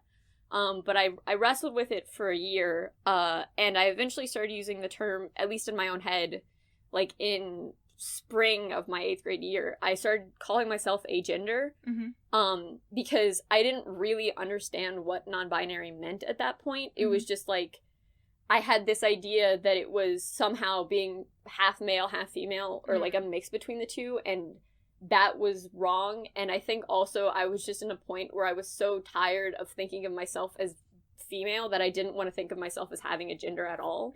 And so I misidentified myself as agender because I didn't understand what non-binary was, and I just was like, I can't deal with having a gender, and so maybe it's better if I don't have one at all, because then I don't have to worry about any of that. And so I thought of myself as agender, and I didn't tell anyone about any of this until the end of 8th grade, when I got up the courage to come out to one of my best friends in the world at the time about it. And I don't know if I've told the story before, but it didn't go well. Or, like, it went well, but then something happened, and I was like, this is not well. And I will just say this. I came out to her as agender. I said, I'm agender. I used the name Eli, and I think of myself as a trans person, and that was the first time I ever vocalized it to anyone. And her response was, oh, yeah, I don't care about gender. I could be an attack helicopter, and it wouldn't matter. And, like, here's what I have to say. Destroying the, like, social construction of gender and gender roles specifically is all well and good, but it's like, destroy gender roles, don't destroy gender, and especially when someone comes out to you as, like, a trans or as a non-binary person, that's a really bad time to be like, oh, gender doesn't matter, because, like, it obviously matters to this person. Yeah. Like, I think the last thing I need to hear in that moment was gender doesn't matter, because it sounded like your gender doesn't matter, and the fact that this has been bothering you since you were since you were 5 years old is worthless to me. Yeah. So that didn't go well, and I, like, internalized that, and I was like, cool, it doesn't matter, but that means, like, in a weird way, I took that as, like, I don't matter, and my struggles don't matter. And that was, like, a really hard thing to hear. But then I went off to another year of Duke Tip, where I met I met a trans girl, I met a trans boy, I met like a lot of trans people, and it was like, if I had an invalidating experience with this friend, I had a really validating experience with all of these new people who were in my life who like experienced the same things and who I could talk to about it and who treated me like as a non-binary person, and as a non-binary person, or actually at this time I was still identifying as agender, but as an agender person who's deserving of respect. And at this camp, there was a person who ID'd as non-binary, and I could have like an honest conversation with a non-binary person about how you experienced that. And over these like 3 weeks, I came to the realization like I do have a gender, and that matters, and me having a gender matters, but this gender is not male and not female and not related to either of them, but is this like third gender full wonderful space that I can exist in. And so that's when I started IDing as non-binary. And then the next year I started high school, and I came into high school as a non-binary person, and I've been a non-binary person to all of these wonderful friends, including Caroline, that I made in high school. But yeah, so that's the trans journey. And there's something that I completely forgot about that made everything harder. So I will add that in, and then we can switch back to what you want to talk about. While all this was happening, while I was struggling with my own internalized transphobia and my own internalized self-directed transphobia, the city of Houston was doing this really great thing where the HERO ordinance was... So the Houston Equal Rights Ordinance, the HERO ordinance, was up when I was in 7th grade, the year right before... Yeah, the year of... I don't want to be a woman, I don't want to grow up to be a woman. That same year, the Houston Equal Rights Ordinance was getting attacked. And the Houston Equal Rights Ordinance was actually this really cool ordinance that we had that, like, had across-the-boards protection for trans people, for queer people, and I think it also had some disabilities protections, but I'm not 100% sure. But, like, the main thing that it did is it protected the rights of trans people in all sorts of spaces. And the rights of many disenfranchised groups in all sorts of spaces, specifically groups that aren't considered protected classes by the U.S. Constitution as of right now. But what was happening was that the Houston Equal Rights Ordinance was called into question, and there was going to be a vote on whether or not we should keep the ordinance. And one of the things that it protected was the rights of trans people to use the restroom that they identified with. This meant that there was a really long-running smear campaign that whole year against the Houston Equal Rights Ordinance, specifically painting trans people in general, but very specifically trans women as dangerous child predators who would go into the restroom and have sex with your kids. Which was super problematic, is something that you see repeated again and again. There's a great John Oliver piece that talks about it. But it's... The idea was, so they weren't specifically saying, like, trans women are predators, but there was this inherent association with, like, the rights of trans women and child predators that made it, like, spurred this whole wave of transphobia throughout Houston, and it was very hard. I think that's part of the reason why I was so scared of being trans, even before that was an idea that I truly had, was because, like, to be trans was to be dangerous, was to be this, like, victimized, hunted, oppressed group. And that really scared me as, like, a 7th grader who didn't really know what was going on in the world. And so, yeah, that also, I think, definitely made it a lot harder to come to terms with and to, like, tell anyone about, because it was, like, obviously...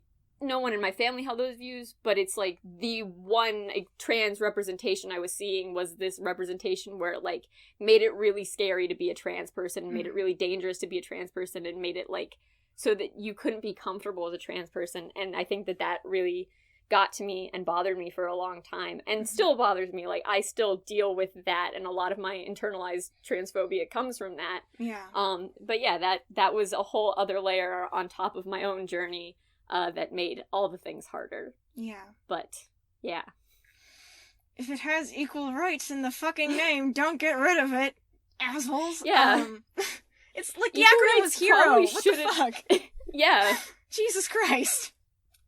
It was called the HERO Ordinance, and then they were like, no, it's bad. And I was like, no, it's not. Every angle. Equal rights in the name. Fuck's sake. Yeah, it was a bad time. Yeah, straight up. It's Yeah. So I guess now on to my bit, which is, I think, probably the most recent bit, so, you know, the most updated. And that is, I guess, like, generally, this also won't be linear, but, like, generally kind of the response to me coming out, I guess, or, like, who I've decided to still not come out to. Two very valid things. Yeah. You know, two very valid parts of my journey.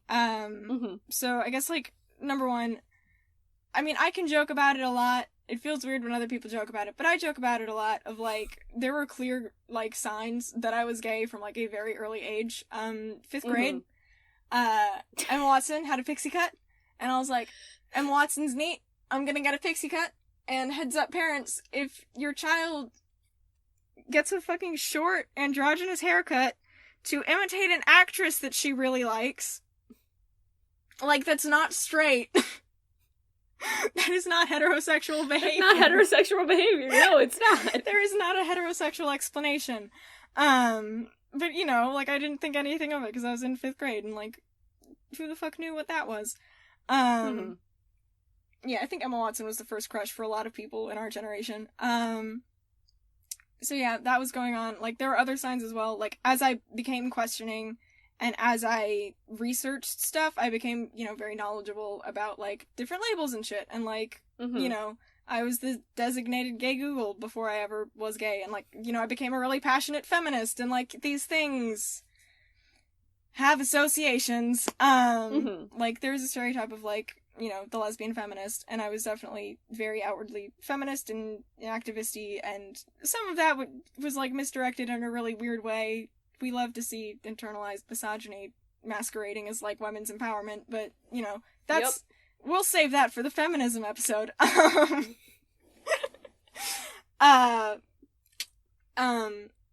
know, I was, like, the person who was immersing myself, I think, the most in the queer community in terms of, like, you know, like, there are good people on YouTube doing, like, queer sex ed for, you know, children in states like Texas, where they don't like straight sex before marriage. Do you really think they're gonna like gay sex? Like, no. So, like, shout out to, I think, like, I don't know for the life of me how to pronounce her last name, but Stevie on YouTube, doing good work. Like, watching those kinds of, like, queer education channels. And just generally, like, I got a reputation for it, basically. Of, like, knowing, like, this is the person who knows the gay thing, so if you have questions about what gender fluidity is, go to this person, and I would, like, do my best to explain it. There was one person who thought that being non-binary was the same as schizophrenic, which is some mental gymnastics I truly could not unpack. Oh, okay, I do have a statement about that. So, that there's a little bit of research, or not research, there's a little bit of evidence in that, of I may know where they hear it, because... we all know I hate the Westboro Baptist Church. Yep. We all know that I wrote a poem about the Westboro Baptist Church. We all know I went real deep on their Twitter. And they have this great belief that all genderqueer and non-binary people are actually schizophrenic lizard people. And that's, like, a thing that they purport as true information. So that may be where the non-binary equals schizophrenia thing comes from, is because the world authority on homophobia, by being, like, the biggest homophobic thing ever, thinks that if you're non-binary, you're a schizophrenic lizard person. Yeah.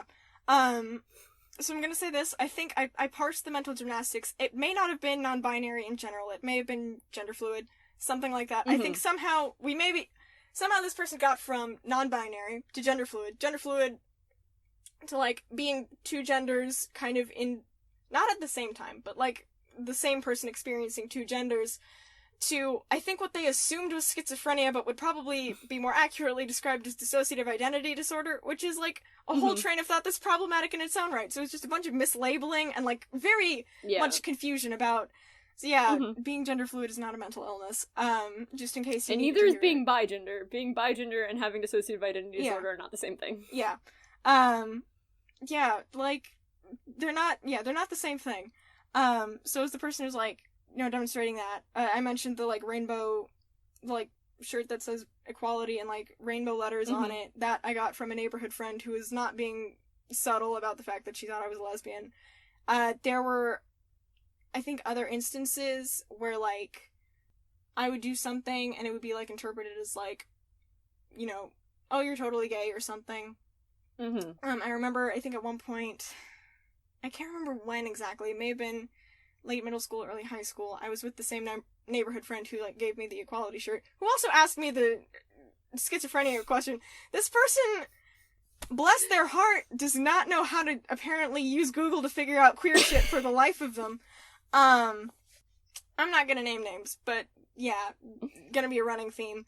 We were, like, I think playing apples to apples, and the card cute came up, and I was like, alright, out of my hand, Lucille Ball's fucking adorable. Like, we can all agree. National icon. We can all agree. Yeah, she's the cutest goddamn person. Mwah. Chef's kiss.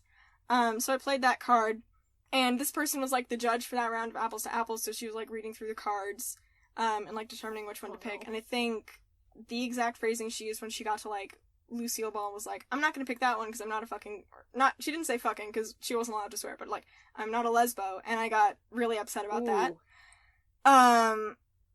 Because, you know, and she was like, but, and, like, I got upset, and then she responded, like, oh, but I didn't say there was anything wrong with that, and I was like, that's a really hurtful word, have you gone outside? It's, I mean, I think it's also, like, just to say, I'm not gonna pick that because I'm not lesbian, it's like, that, what? Yeah. It's just, even if you didn't mean it to be homophobic, it sounds homophobic, and it is homophobic, so... Yeah. And it was like, I was the only other girl playing, so it was like, it felt very leveled at me. And I was in a toxic friendship with this person for a while anyway. This was after the toxic friendship had ended, and it just kind of, like, further reinforced my decision to not have many interactions with this person. So yeah, I got upset about that, and, like, I think with my brother especially... who is, I think, a bit better now, but, you know, we're not fully all people yet, is what I'll say.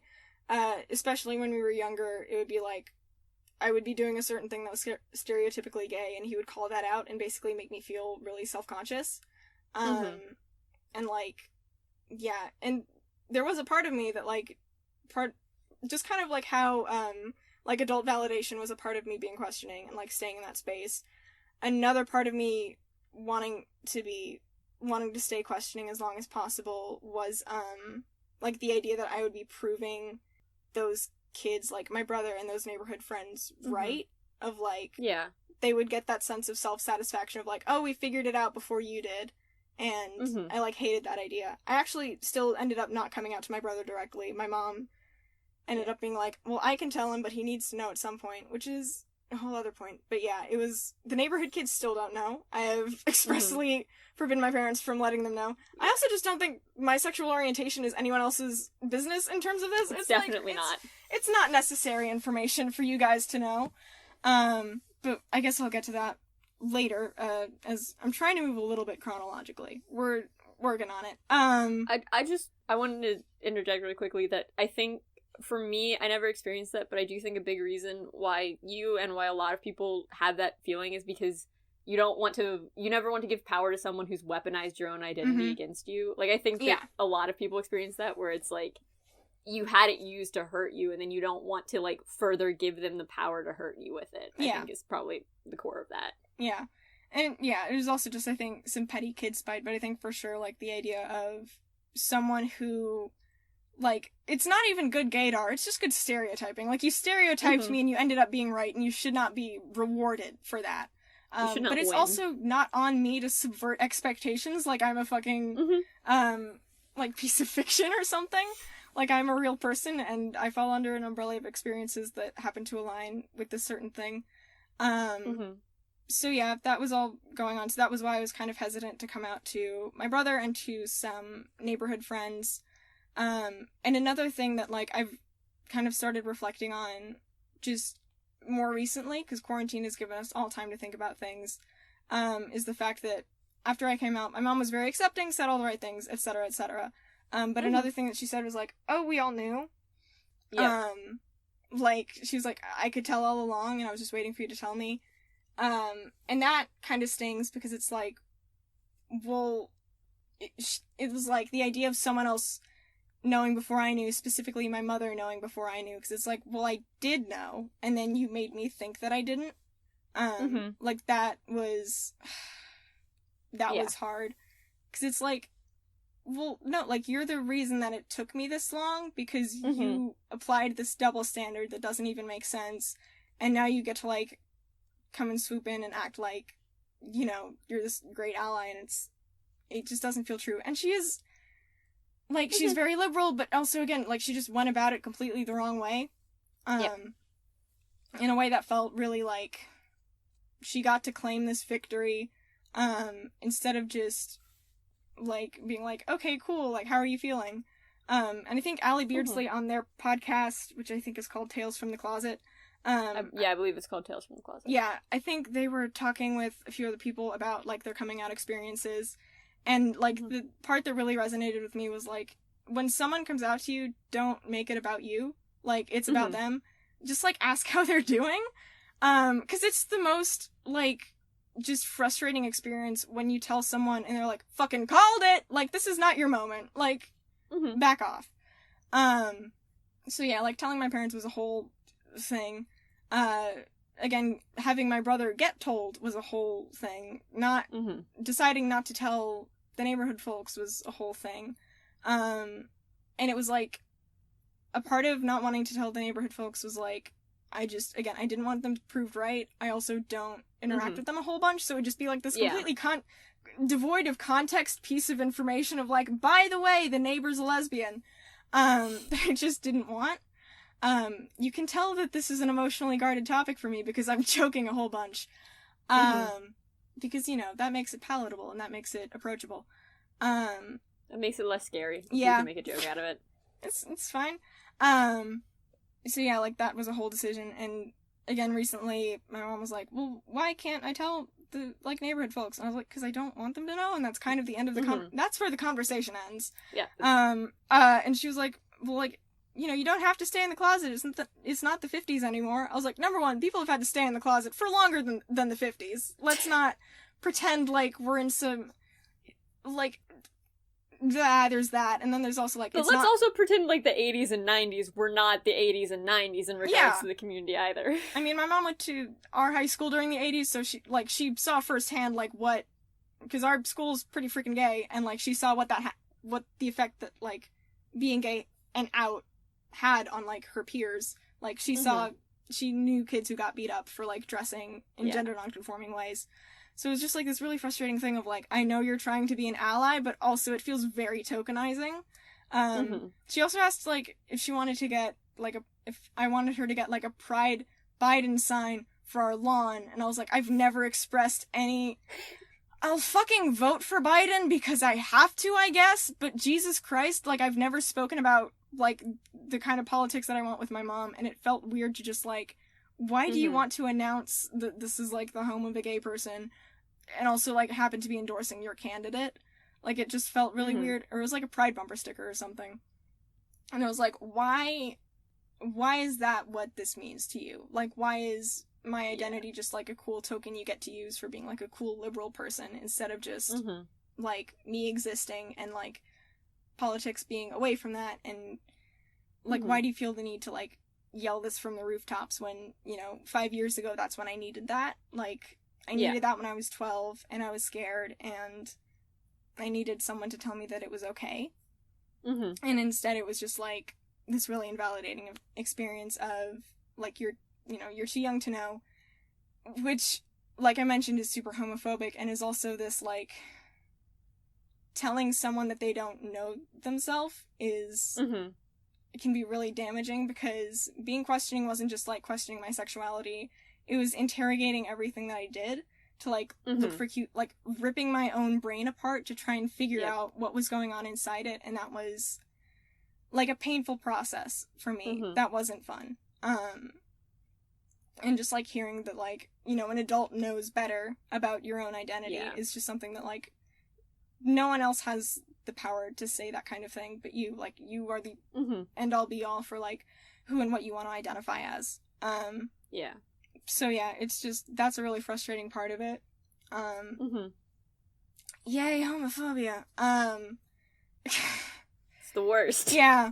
Flat out, straight up, the worst. Flat out the worst. Another fun thing, I didn't realize, I applied a really weird logic to, like, whether or not I had internalized homophobia, because for a while I denied it by being like, I can't have internalized homophobia because I know and love so many queer people, so like, and really that's just like, I can't be racist because I have black friends, but for yourself, like, it doesn't help anyone. Like, no one wins. No one wins in that situation, because I was like, surely I would have accepted myself at this point, because I'm, like, surrounded exclusively by LGBT people, but no, that's not how it works. So that was its own thing, and like I said, it was like maybe mid to late January when I came out to myself. I think I'd have to check. The wonder of texting is that I could probably find it in my phone somewhere. So yeah, I was kind of like through that process, and like February was kind of a hell month for a lot of different reasons because we were all so busy. It was terrible. It was awful. But I was really excited because I was like, well, now I get to finally like go out and try and date someone. Jesus Christ, like, you know, it's the end of junior year. Fuck, I gotta, like, I just gotta get on this. Yeah, I gotta get on this shit. Because like, you know, again, it's like this whole community that I'd kind of been shutting myself off from. I could suddenly go out and like leap out and join. And so I was like excited about that. And another fun thing about having ADHD is this thing called hyperfixation, which is a thing where like I get like my brain produces like less of some brain chemicals and more of others, and one of the other things is like I get invested in things that I'm interested in very, very hard for like a brief period of time, and I think like new and exciting things I get very passionate about, which is like a thing that's can be a strength of mine, but can also like in the past, like when I was a kid, it ended up alienating people, and that's kind of what happened with my sexuality. And I think it's also that part of like when, again, Allie Beardsley, shout out, come on our podcast. Yes. Allie Beardsley, I think like Fantasy High sophomore year, I think, because that's the season I'm watching, was like, you know, when you come out and it's just like there's a lot of force for the first year or so because you just want to make sure everyone knows, because it's been like, you know, spending a whole lot of your life repressing this part, and now suddenly you don't have to. So I think it was a little bit of that, a little bit of ADHD just for fun. And it was a phase that I'd recognized my friends going through when they were all coming out for the first time in middle school. So I was like, I'm just having a second adolescence, but within my own adolescence. That kind of thing. And I was just like living my life existing. And I'm not going to go into a lot of detail, but like at the end of February, basically someone in the community who was going through their own complicated situation, responded to that complication in part by like communicating with me in a way that was not appropriate to the situation. And basically the gist of it was this person basically said that like I was A, flaunting my privilege, and B, using my sexuality as a personality trait. And those are like basically it was like being told I was too much, and that is like something that I have really painful connections to, again, because of being like a kid with ADHD. Like I was often the weird kid who like had these really niche interests, and that was the thing that I was often sidelined for, so it brought up those feelings, and just like it also like that ended up unfortunately validating a lot of my own insecurities around my coming out process, because I'd thought like, what if I'm being annoying, what if I'm like irritating people with this? And that email basically was like, yeah, you are irritating people with this, actually, like you need to shut the fuck up. And it really like it affected me. And I tried to deal with the situation as best I could, and honestly probably defended the person like to other people more than I could have, but it was just like I just felt like really obnoxious and like too loud and just gross for a really long time, and like this person has spoken to your insecurities, so your insecurities are true, kind of thing. And like yeah, it really hit me hard. I felt really like self-conscious and observed and watched and judged for a really long time. Like I dressed differently for about a week after it happened, and I kind of went through I'm not like a licensed anything, but I think like as close to a depressive episode as I could get without it being like an actual serious, like genuinely like threatening like mental health crisis in terms of, like, I lost a lot of my motivation. I didn't want to, like, do anything except, like, cry and sleep. Because I just felt so awful. It got to the point where, and, like, I love going to our school. I literally got to the point where it's like, I don't want to go to school anymore. Like, I don't want to be in the, like, our program anymore because it just felt inescapable. And that was, like, a serious thing, and that's when my mom, who again was there for this, who was, like, genuinely helpful throughout all this. I know that I've kind of shit-talked her a little bit in this episode, but, you know, relationships are complicated, and she was very helpful. Our parents are complicated people, and yeah, they can have successes and failures at the same time. Yeah. So, you know, like, trying to help me deal with it. And when my mom heard that, that was when she, like, pulled some teachers in, and the teachers were great. And again, like, I defended the person more than I could have, in terms of, like, I wanted to make sure that this person stayed safe, because they were, again, writing to me from a complicated place where their safety could maybe be put in jeopardy.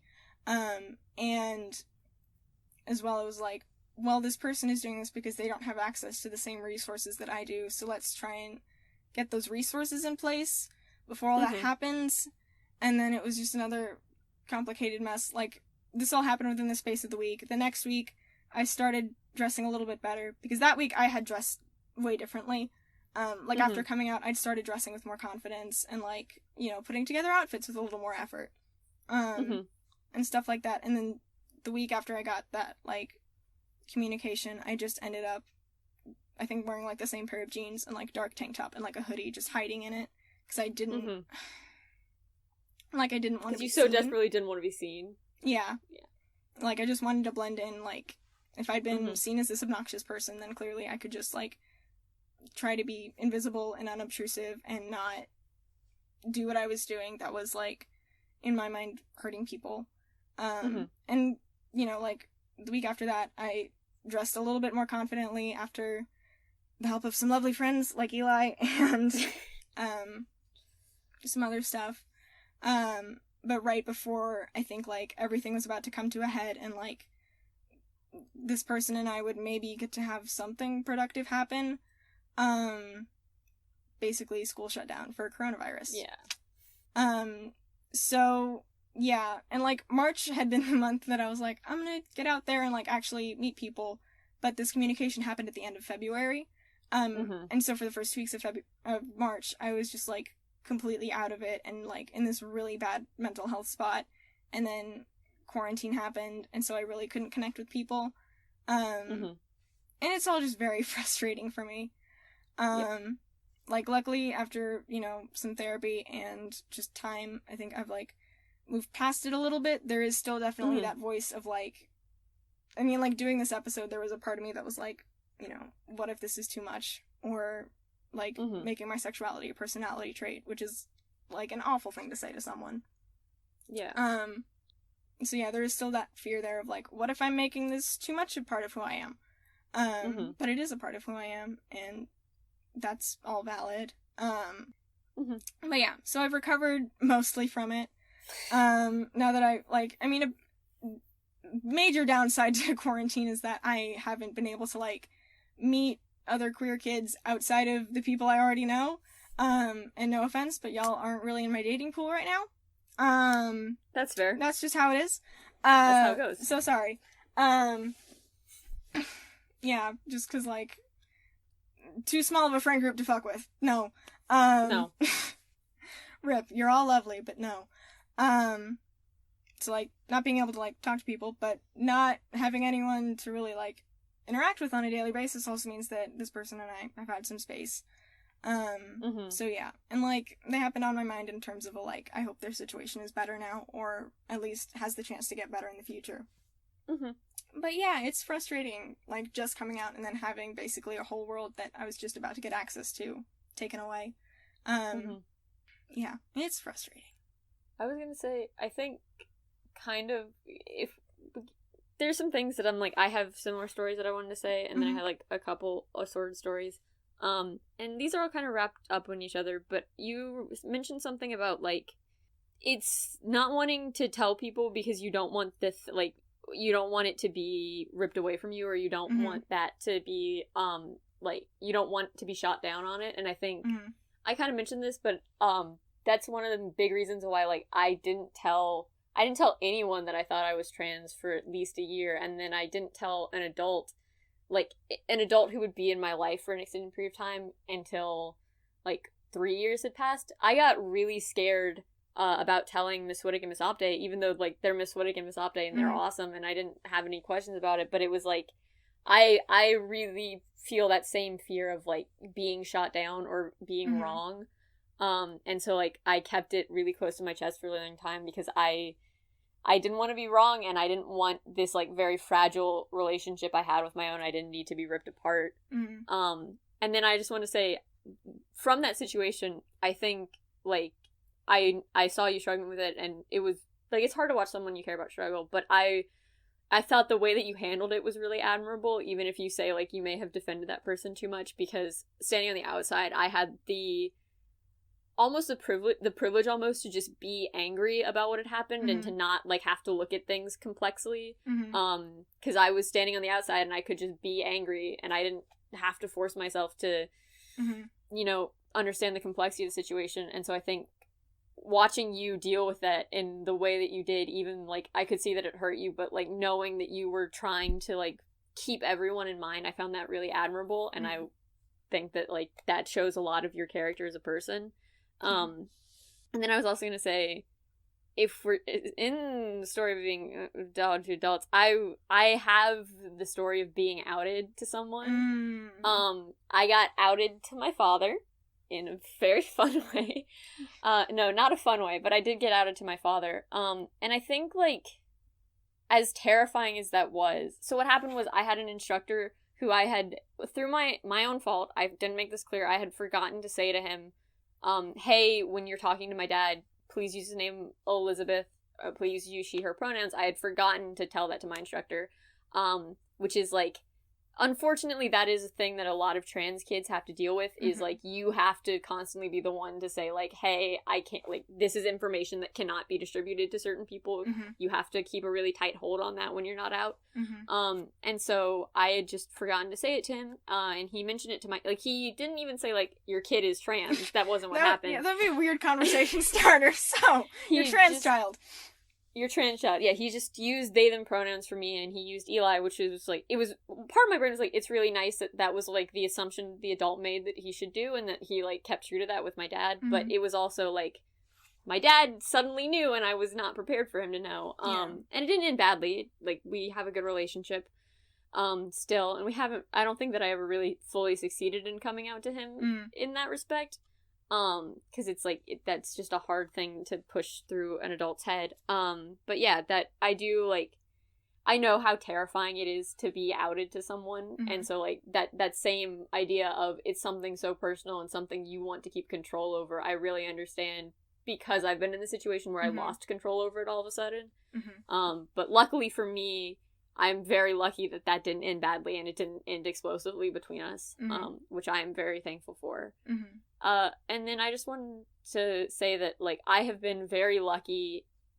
I consider myself very lucky because my being out and being trans and being non-binary, I've gotten to help other people in my life come to that same conclusion, come to those same terms. And I feel extremely privileged that I have that position and that I have been able to help people.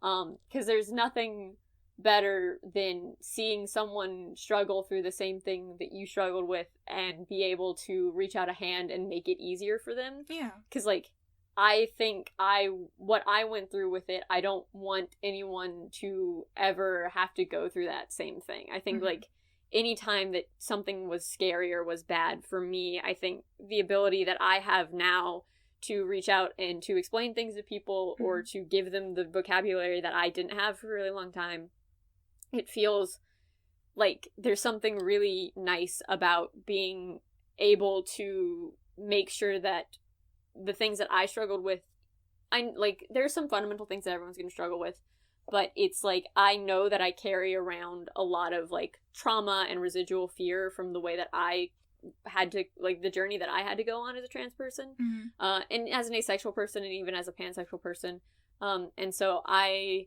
I always want to make myself a resource, and I want to make myself someone who makes sure that other people don't have to deal with that same residual fear and trauma. Mm-hmm. I think, like, that's the one thing that I kind of want to give forward with what I've gone through, is to make it easier on other people, which is, like, part of the reason why I'm such a big advocate for more trans inclusion in media, is because I know that, like, if I had seen a trans person in media, I would have not had to deal with specifically, like, the hero stuff, but just generally I wouldn't have had to deal with, like, the overwhelming idea that I was somehow a freak for so long.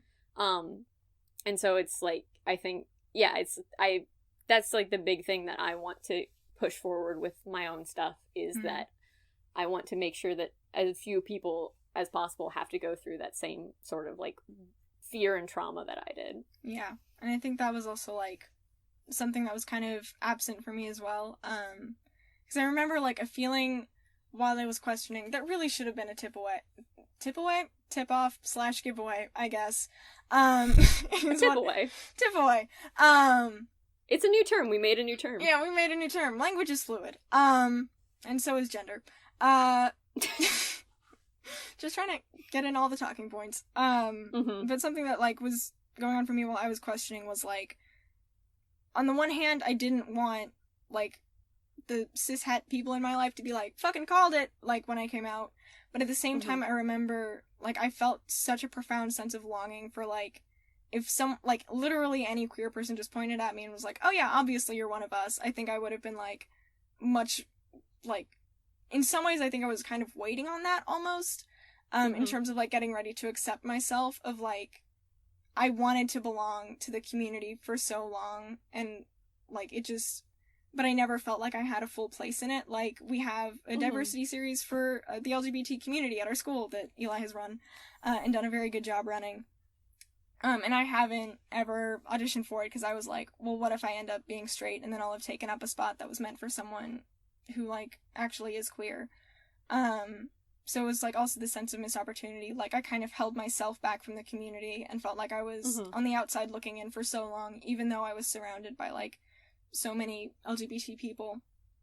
And again, it was just, like, yeah, like, the sense of community that I'd wanted for so long, I'd kind of, like, barred myself access from, almost. Just because I was like, well, if I'm straight, then I'm normal, and that's a good thing. But then that also means that I can't have been part of the queer community, and so I'm gonna exist in this kind of go-between space, where I'm not really in either place, like, I don't belong to either group, and that felt tough, because again, it was just like, I wanted so badly to be a part of this community, I wanted so badly to feel accepted by these people in particular, and that was, I think, another part of why the whole situation, when I first came out, was, like, also damaging, because it felt like a person from my specific community was rejecting me and saying that, like, I was doing something wrong, or that I wasn't welcome. So that really hurt as well, and that was, like, you know, part of why I was so, like, vocal about, like, I'm gonna hop into everything and try to, like, join clubs and shit. So yeah, that part was also, it was difficult and it was tricky, and I wish that I had access to, like, maybe more queer elders in general. You know, thanks, fucking government and shit, for not addressing the AIDS epidemic correctly, and depriving us of a whole generation of people. But yeah, it was hard. Yeah. I was gonna say, maybe as a brief break from this, like, very serious topic, do you want to hear a funny trans story that I happened recently? Absolutely. It was, like, must have been, like, 2 weeks ago, but I was just doing something, and then all of a sudden I had the realization, like, I was just living my life. I don't even know what caused this, but all of a sudden I have a realization that, like, not everyone experiences dysphoria. Like, that just occurred to me. Because it was like, I don't know why my brain did this, but somehow my brain was like, everyone who has a gender must experience dysphoria. And my brain did not come to the conclusion, like, no, only trans people experience dysphoria. So I just had this, like, mental shift of, oh my god, most of my friends do not know what dysphoria feels like. And it was just, like, suddenly I had the realization that, like, oh, right. That's not Just a universal experience with gender. No, it's not an everyone thing. It's a pretty specific thing. It's like a 1% of the population. Yeah. I have an ADHD story kind of going off of that. So, you're right, I don't experience gender dysphoria. I am a girl, but God, at what cost? And also, just like as a clarifying note, I take the term lesbian to just mean, like, not dudes. Just because, like, non-binary people exist and are great. We are. I agree. Yes. But yeah, having ADHD and figuring out more and more stuff about your symptoms later on in life is great, because then you realize, oh, this isn't in everybody. Oh, no.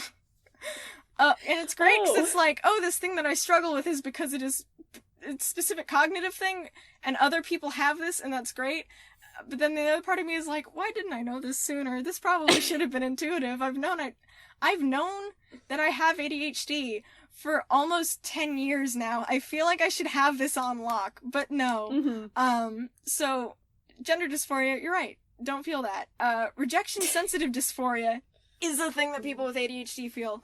And I'm not sure I necessarily have, like, that aspect of it, but there's not a lot of literature on how ADHD impacts emotions, because emotions are hard to quantify, and scientists deadass didn't want to deal with it, so they were like, we're gonna put that over here, and we're just gonna make, like, all of the symptoms that make you someone else's problem are what we're gonna diagnose by, and all of the symptoms that are your own problem are gonna be over here, and we're not gonna look at them. It's this fun thing called emotional dysregulation, maybe also being, like, a highly sensitive person. Lots of different terms for it. Like I said, brain doesn't produce a lot of one chemical, produces a whole bunch of another, and that other chemical, slime, is called emotions. So it took me...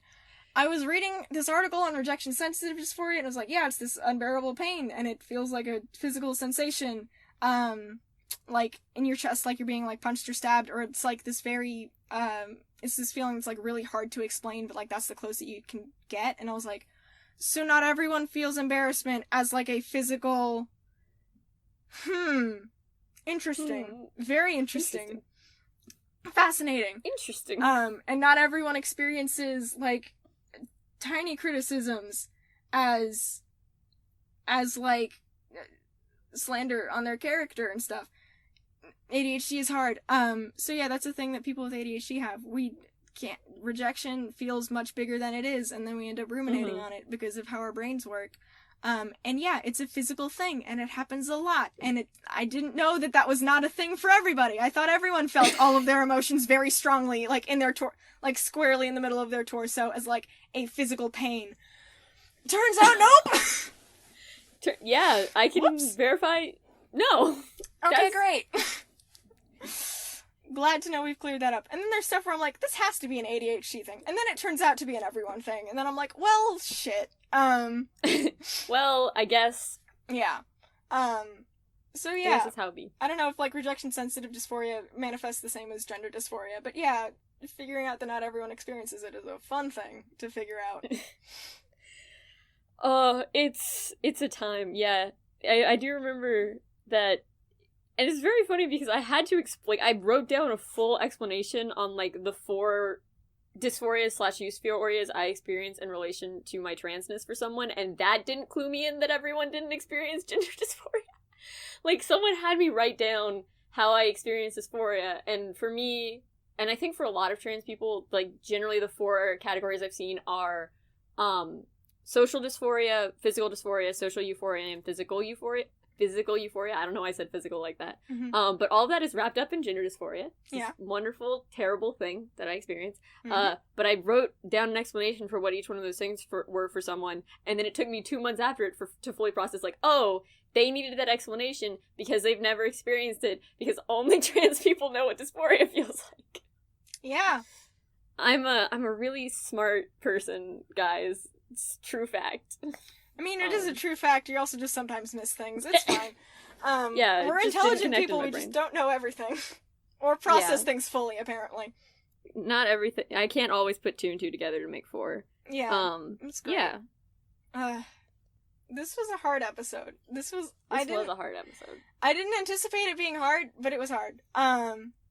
But it was also kind of emotionally cathartic. Yeah. Because it's like, this is the first time I've ever said most of these things out loud to someone. Yeah. And even, like, yeah, so it's nice that it's out in the world now, and we're not just carrying it around with us. Yeah. Like, I will say I mean, I guess we are, but...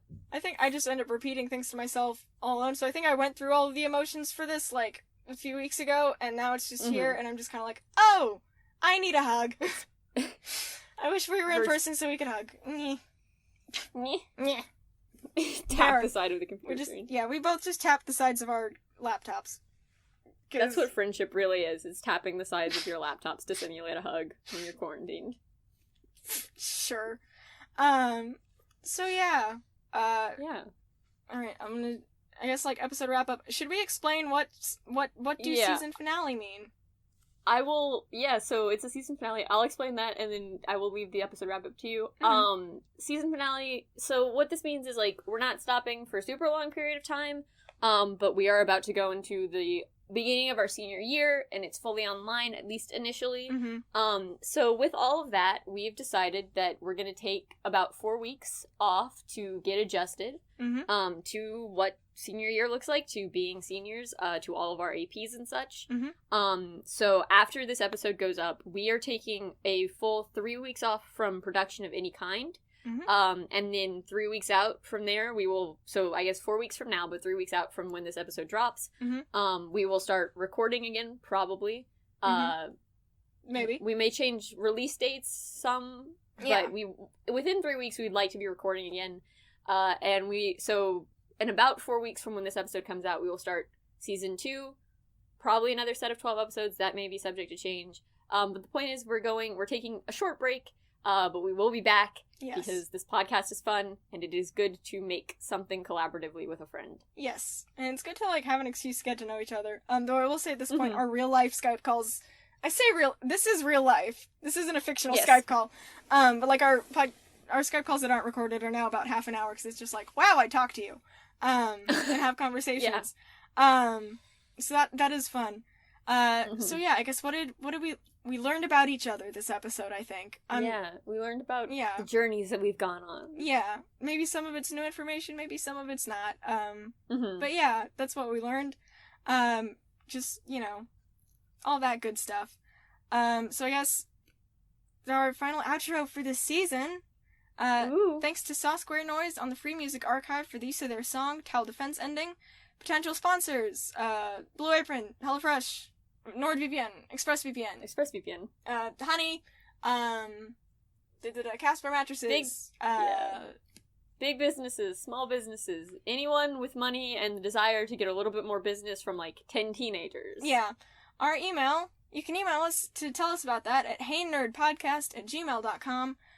Listeners, tell your friends, your enemies, your romance partners, significant others, queer elders, queer youths, queer youngers, queer children, a mass of younger queer people queer who flock. Have been flocked to you. Yeah, your pride flag, your, oh god, I'm running out of... Your rainbow bow tie. I have a rainbow bow tie that I wear. Your equality shirts, your flannels, your docs. Yeah, your docs, your high top Converse, your cuffed jeans, all that.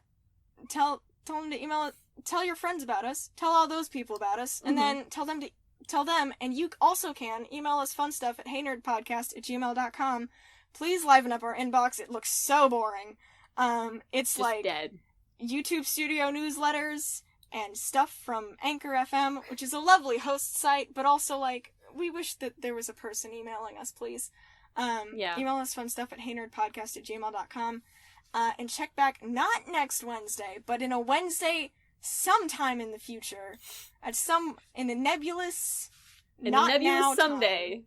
Sometime in September, probably. Maybe October. I don't know how scheduling works for now. I'm turning off that part of my brain. Yes. Check back whenever, wherever you get your podcasts, for our Season 2 premiere. Ooh. Do we know what that's going to be about? We do not know what Alright! We don't know what it's going to be about, so it's going to be as much of a surprise to you as it will be to us in the few days preceding that recording session. Yes. So now for the final time this season, maybe we can get it right. 3, 3, 2, 1. 1. Bye, nerd. Bye, nerd. Who knows? Who knows?